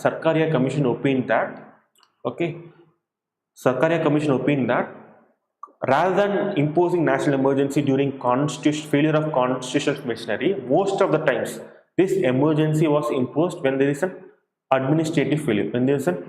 administrative failure. For example, there is a protest that is going on in Kerala. Okay, there is a protest going on in Kerala, and police of Kerala is unable to control this protest. Now that is an administrative failure. Now most of the time during 1970 to 1990, this state emergency or president rule, it was imposed because of failure of administrative failure. For example, in Tamil Nadu, there was a lot of corruption that was going on in Tamil Nadu government. Now that is an administrative failure, it is not a constitutional failure. Now because of that, most of the time president rule was imposed in between this period. Okay, so that was Sarkaria Commission opined that most of the time this provision was being misused during administrative failure. See here, when the constitution was being formulated, Ambedkar said that this provision should be used as a dead letter. This provision will be considered as a dead letter. What is the meaning of dead letter? This should not be used sparingly.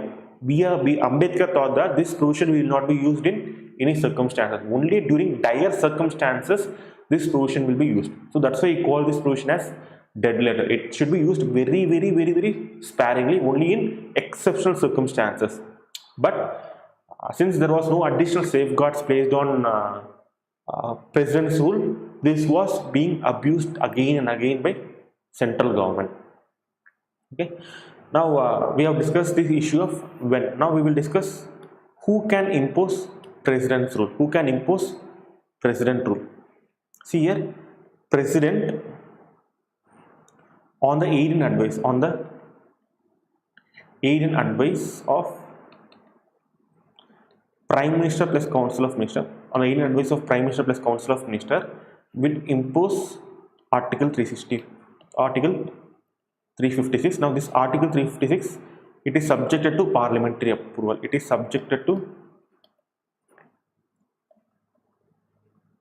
parliament approval. Okay. Now see here, the aid and advice given by Prime Minister plus Council of Minister will be given on the basis of, it will be given on the basis of the report submitted by governor or otherwise. Okay, so governor will send a report to central government saying that constitution has broken down. Okay, so when that report is received by central government, they will advise president to impose Article 356, and this is very, very important. Otherwise, what is the meaning of otherwise? Even without the receipt of report from governor, even without receiving the report from governor, Prime Minister plus Council of Minister can advise president to impose president rule. Is it clear? Even without getting the report from governor, they can impose president's rule on state government. Okay.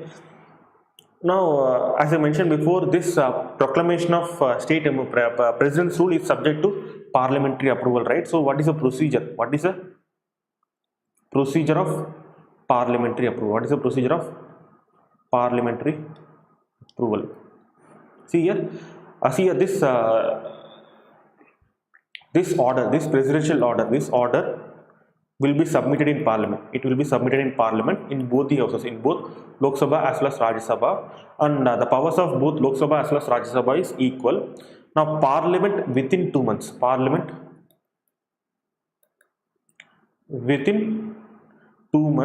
by simple majority. Now this provision, right, within 2 months by simple majority, we have seen this provision before, right? Where this was the, see here, wait here. This was the,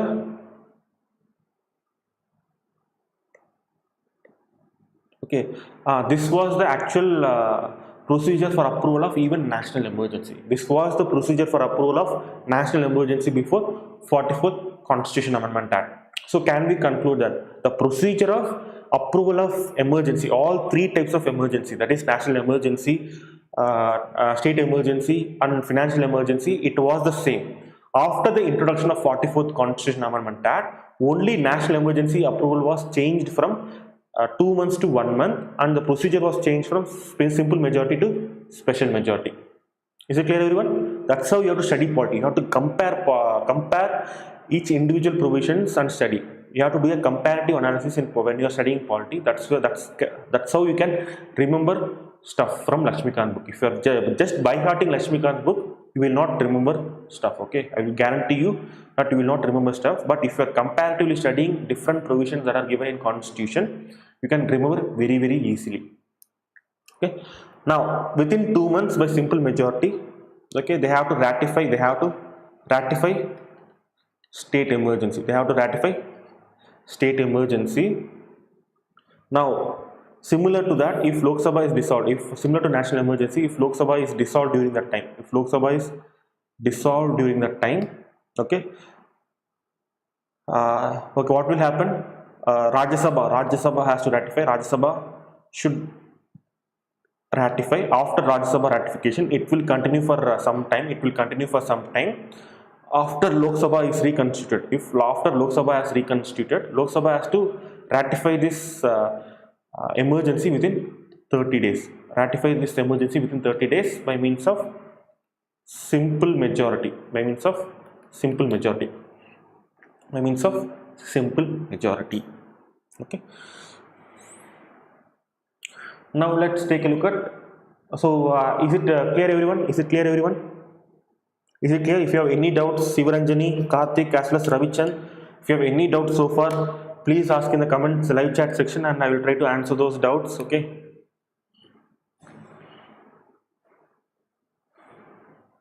I will try to answer those doubts. Please ask your doubts and I will try to answer those doubts.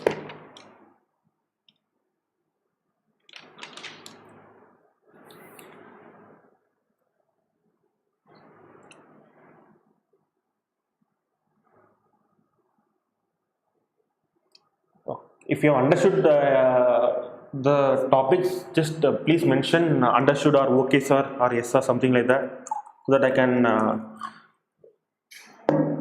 move on to the next part.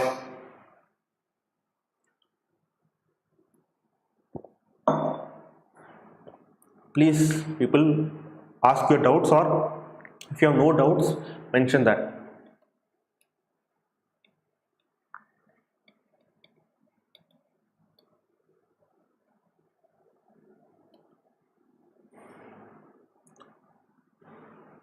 Why you people are not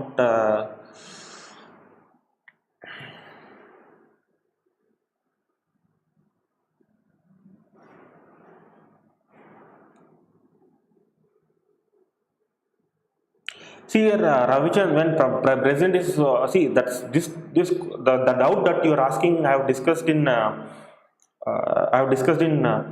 president class itself. When president is wait here.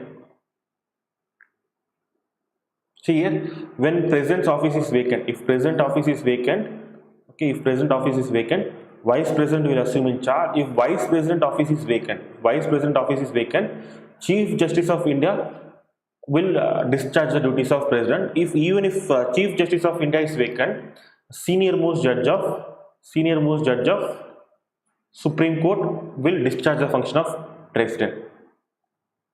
No, Sivaranjani, union territories will not come under the function, come under the emergency. Okay, see here, if you look at India's federal setup, what is federalism? Okay, there is central government, and then there is state government, Okay, so there is a, between central government and state government, there is a division of power. பங்கு பிரிக்கிறாங்க. உனக்கு இந்த power, எனக்கு இந்த power சொல்லிட்டு they are dividing power. That is called as division of power. That is called as federalism.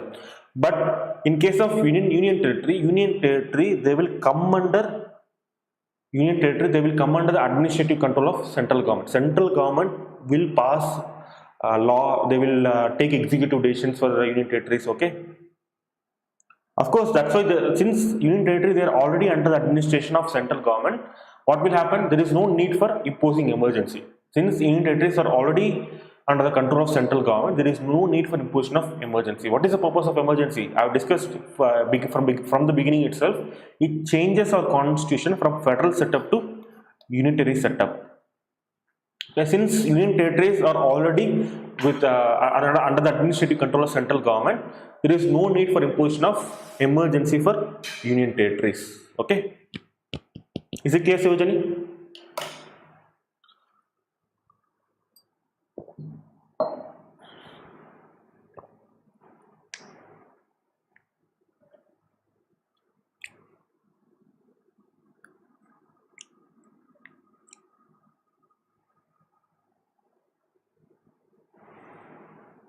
Okay. See, the life of national system, life of state emergencies. Once the second state, once it is ratified by second house, second house, the life of state emergency is for 6 months. Life of state emergency is for 6 months. Okay, so in this 6 months, central government, they will try to implement constitutional provisions. Now, if they are unable to implement these constitutional provisions, what will happen? They will extend. Central government will ask the permission of Parliament. They will ask the permission of Parliament ratification to extend the state emergency for another 6 months and another 6 months. Okay, it can be extended for another 6 months. Now, unlike national emergency, it can be extended up to a maximum period of can be extended up to a maximum period of 3 years. It can be extended only up to a maximum period of 3 years. Unlike national emergency, state emergency can be imposed up to a maximum period of 3 years. Okay. Now, 44th Constitution Amendment Act, here 44th Constitution Amendment Act introduces safeguard. 44th Constitution Amendment Act introduces safeguard which said that if Parliament were to ratify national emergency beyond 1 year, if Parliament were to ratify beyond 1 year, if Parliament were to ratify state emergency beyond 1 year, okay, they have to ensure two principles. They have to ensure two principles that are being followed. They have to, not two principles, they should follow two conditions. They should follow two conditions. Okay, now those two conditions are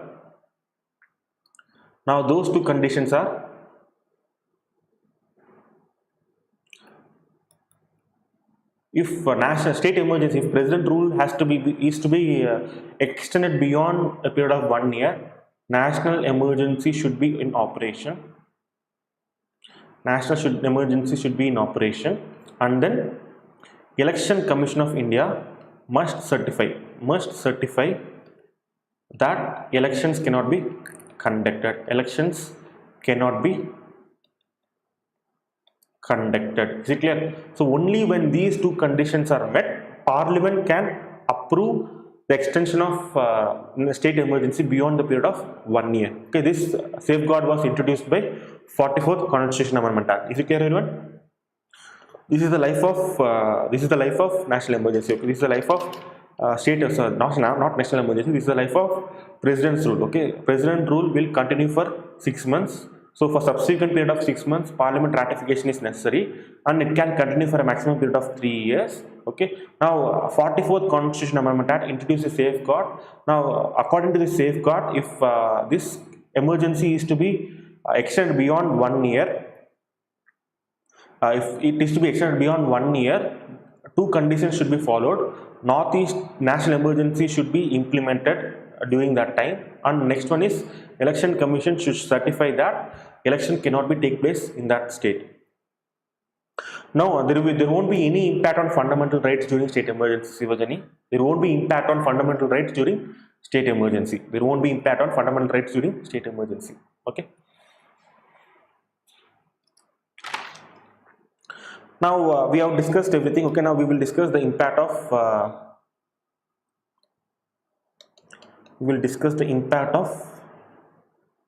Article 350. We will discuss the impact of Article 356. What happens in the impact during the impact of Article 356? Okay, so the impact of Article 356, it is given in Article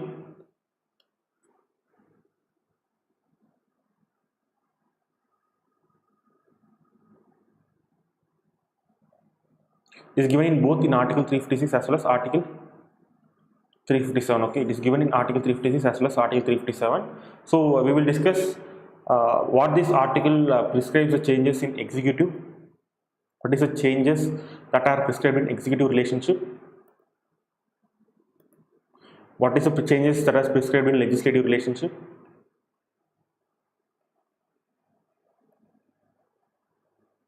And what happens on High Court? What happens in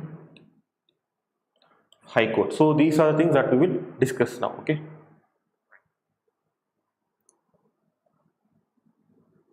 See here, in case of executive relationship,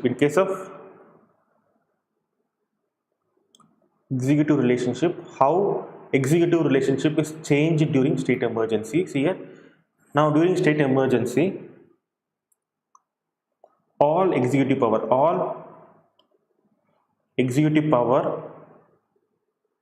of state government, okay, all executive power of state government, okay, all executive power of state government exercised by whom?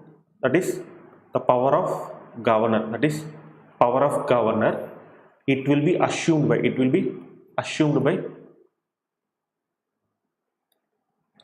President of India. It will be assumed by President of India. Okay, all the executive power of state government as well as the power of governor it will be assumed by President of India. Okay, so now in case of executive relationship, what is the sole purpose of, see here, according to Article 75 as well as Article 161, all executive power in central government as well as state government, they will be exercised in the name of President as well as Governor. Okay, Governor, President, they are the person who is responsible for exercising executive relationship. Then what is the job of Council of Ministers in both in central government and state government?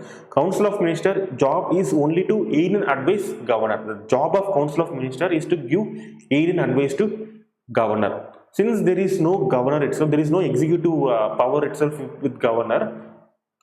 Since there is no executive power with governor itself, Chief Minister plus Council of Minister will be dismissed. They will be dismissed. Chief Minister plus Council of Minister will be dismissed during state emergency. They will be dismissed. So, for example, if state emergency is imposed on the state of Tamil Nadu, the current Edappadi government, they will be dismissed. Okay, they will be dismissed. Now we will look at the impact on legislature. We will look at the impact of state emergency on legislature. Okay, so when Article 356 is imposed, okay, President can either dissolve state legislative assembly. He can either dissolve state legislative assembly, or he can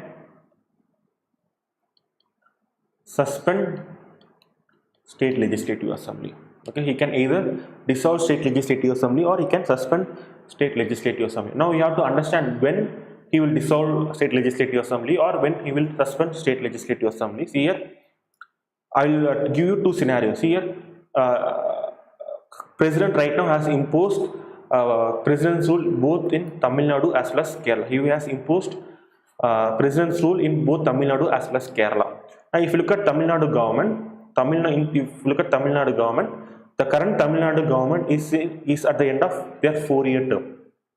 Okay, they are at the end of, they have completed 4 years of their term. But if you look at Kerala, they have just completed 1-year term.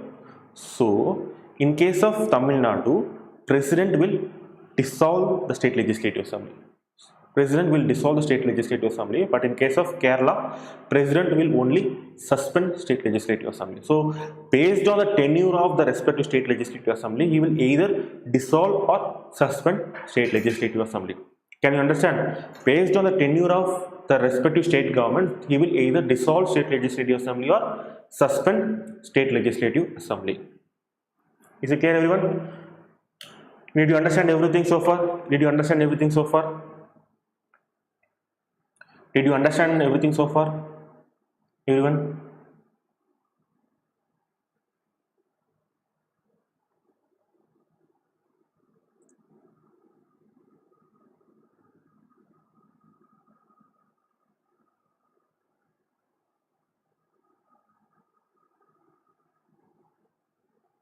Okay, everyone. See here. Now, see here, in both these instances, right, even in legislative relations, in both these instances, even in case of suspension, even in case of dissolution, or state legislative assembly is not functioning. State legislature, it is not functioning. It cannot pass any bills or it cannot pass any resolution. So, since state legislature cannot pass any bills or resolution, what will happen? President, he will delegate the power of state legislative assembly to parliament. He will delegate the power of state legislative assembly to parliament. Okay. Now, parliament, they can, after getting this power, they can pass law on state list. They will pass budget for state government. And then they will authorize the withdrawal of money from consolidated fund of state. Okay.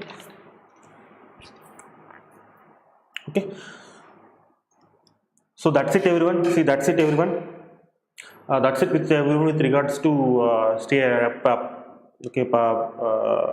Parliament President's rule. Okay, so if you have any doubts so far, please ask now. Okay. Next, we will look at financial emergency. Next, we will look at financial emergency. There is another provision which is very advanced for you, and I don't think it is necessary for UPSC students. I don't think UPSC will ask questions from that much amount of depth. Okay, I'm not explaining that concept. I don't want to confuse you guys. I don't want to confuse you. Okay, I don't want to confuse you. Okay, so I'm not explaining that concept. Just remember that Parliament can delegate the power of State Legislative Assembly to, President can delegate the power of State Legislative Assembly to Parliament, and Parliament, after getting this power, they can pass law on state list. They can pass law on state list. They can pass budget for state government. They can also authorize withdrawal of money from consolidated fund of state. Okay. Now, next concept we will discuss is next we will discuss financial emergency. Next we will discuss financial emergency. Now, see here, there are a number of things that are given in Lakshmikant book. Like, for example, see here, in SR Bommai versus Union of India, okay, Supreme Court has prescribed conditions. Supreme Court has prescribed certain conditions for imposition of President's rule. Okay, those conditions you can learn from Lakshmikant book. I'm not going to explain that. It will take so much amount of time if I want to explain all these concepts individually. So just read these conditions. Okay, prescribed by which is given in a Lakshmikant book. What are these conditions for imposition of state emergency? Okay. Now we will discuss financial emergencies here. Financial emergency, it will be imposed by, again, President of India. Okay, Article 360, it will be invoked by President of India, again on the aid and advice given by, again on the aid and advice of Prime Minister plus Council of Minister. Okay, on the aid and advice of Prime Minister plus Council of Minister. Now, this proclamation, this presidential order, it has to be submitted in Parliament. It has to be submitted in Parliament. It is very similar to other parliamentary approval, right? It is very similar to parliamentary approval. In Parliament, it is submitted both in Lok Sabha as well as Rajya Sabha. Okay, so it has to be ratified both by Lok Sabha as well as Rajya Sabha within 2 months. Within 2 months, by means of simple majority. Okay. Now, once this provision is ratified, the life of this financial emergency is as long as President revokes this.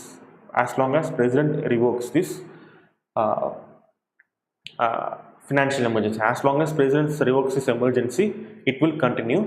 Now, importantly, no frequent ratification is required. No frequent ratification is required for financial emergency. In case of state emergency and national emergency, frequent ratification by Parliament is required, right? But in case of financial emergency, there is no need for frequent ratification. So, as long as President revokes this emergency, it will continue in operation. Okay. Now, in case of revocation, who will revoke this financial emergency? Again, similar to the previous emergency, President will revoke. President is the one who can revoke this financial emergency, again on the aid and advice of Prime Minister plus Council of Minister. On the aid and advice of Prime Minister plus Council of Minister. Now we will look at lastly, this is the last concept that we are going to look today. Now we will look at what is the impact of financial emergency. We will look at the impact of financial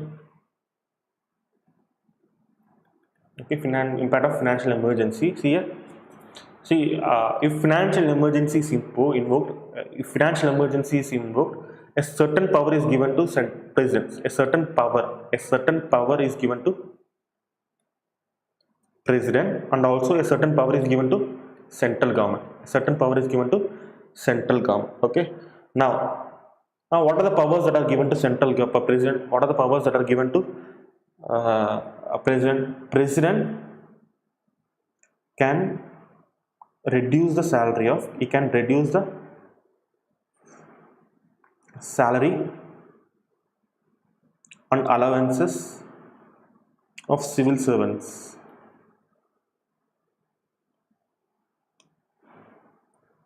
at central level, at central government. Okay, so for example, in this COVID pandemic situation, government is facing a lot of financial difficulties. Citing these financial difficulties, president can impose financial emergency. Now, during this imposition of financial emergency, president unilaterally can uh, reduce the salary and allowances of various central government employees. Now, importantly, even Supreme Court and High Court judges salary can be reduced. Salary can be reduced. Okay, even Supreme Court and High Court judges salary can be reduced. Now, what is the power that is given to central government? See here, under financial emergency, during financial emergency, central government can give direction to state government. Now, what kind of direction can be given? This direction can be in any financial matter. This direction can be in any financial matter. Now, what are those financial matters? The one is, okay, central government will prescribe the financial principles, the financial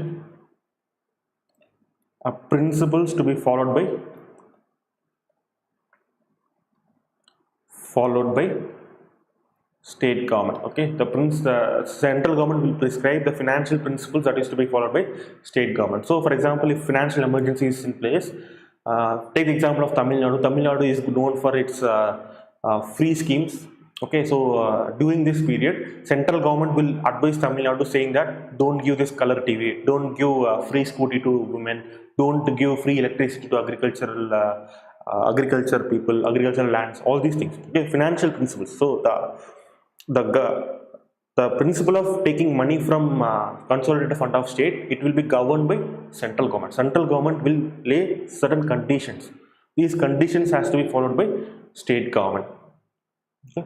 The next one is that central government can direct state government to reserve any money bill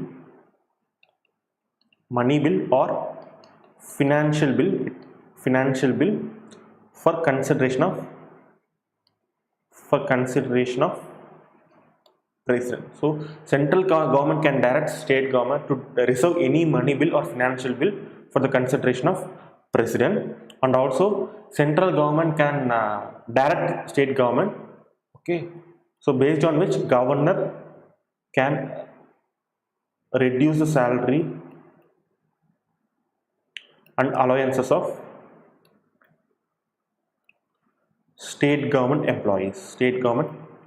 So this is the impact during financial emergency. Okay, this is the impact during financial emergency. Okay, so that's it, everyone. Emergency topic has been finished. Okay, so if you have any doubts so far, please ask in the live chat session. After that, I will end this session.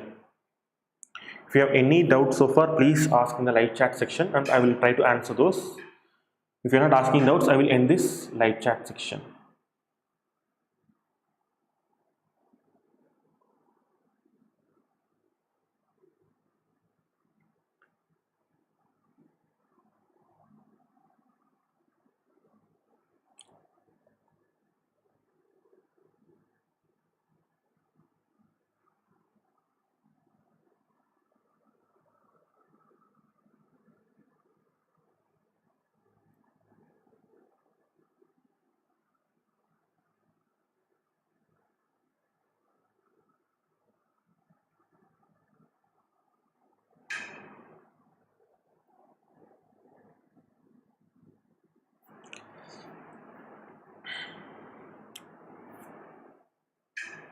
Now, please, people who ask your doubts. If you're not asking doubts, I will end this session. Okay. If you have understood everything, or if you want to repeat any topic, and I will repeat those topics. Please ask in the chat section.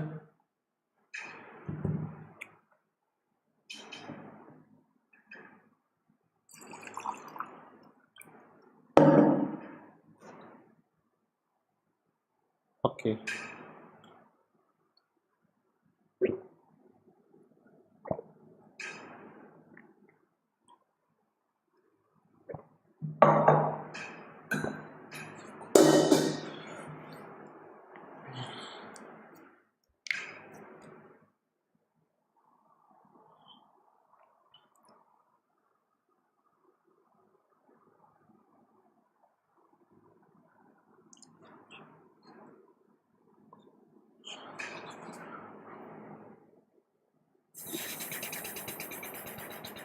Okay, everyone. Since no one is asking any doubts, I think everyone is understood the concepts perfectly. Okay, so I will end this session. Okay, everyone, have a wonderful day. Meet you tomorrow on next session. Okay, tomorrow I'm not sure about the timing of tomorrow's class. Nonetheless, I will take tomorrow's class. I will have a tomorrow class. So goodbye, everyone. Have a wonderful day.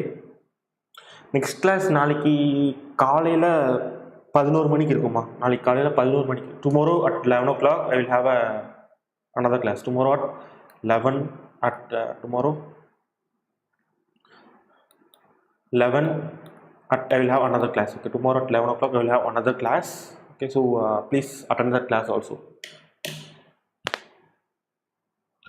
So goodbye everyone. Have a wonderful day.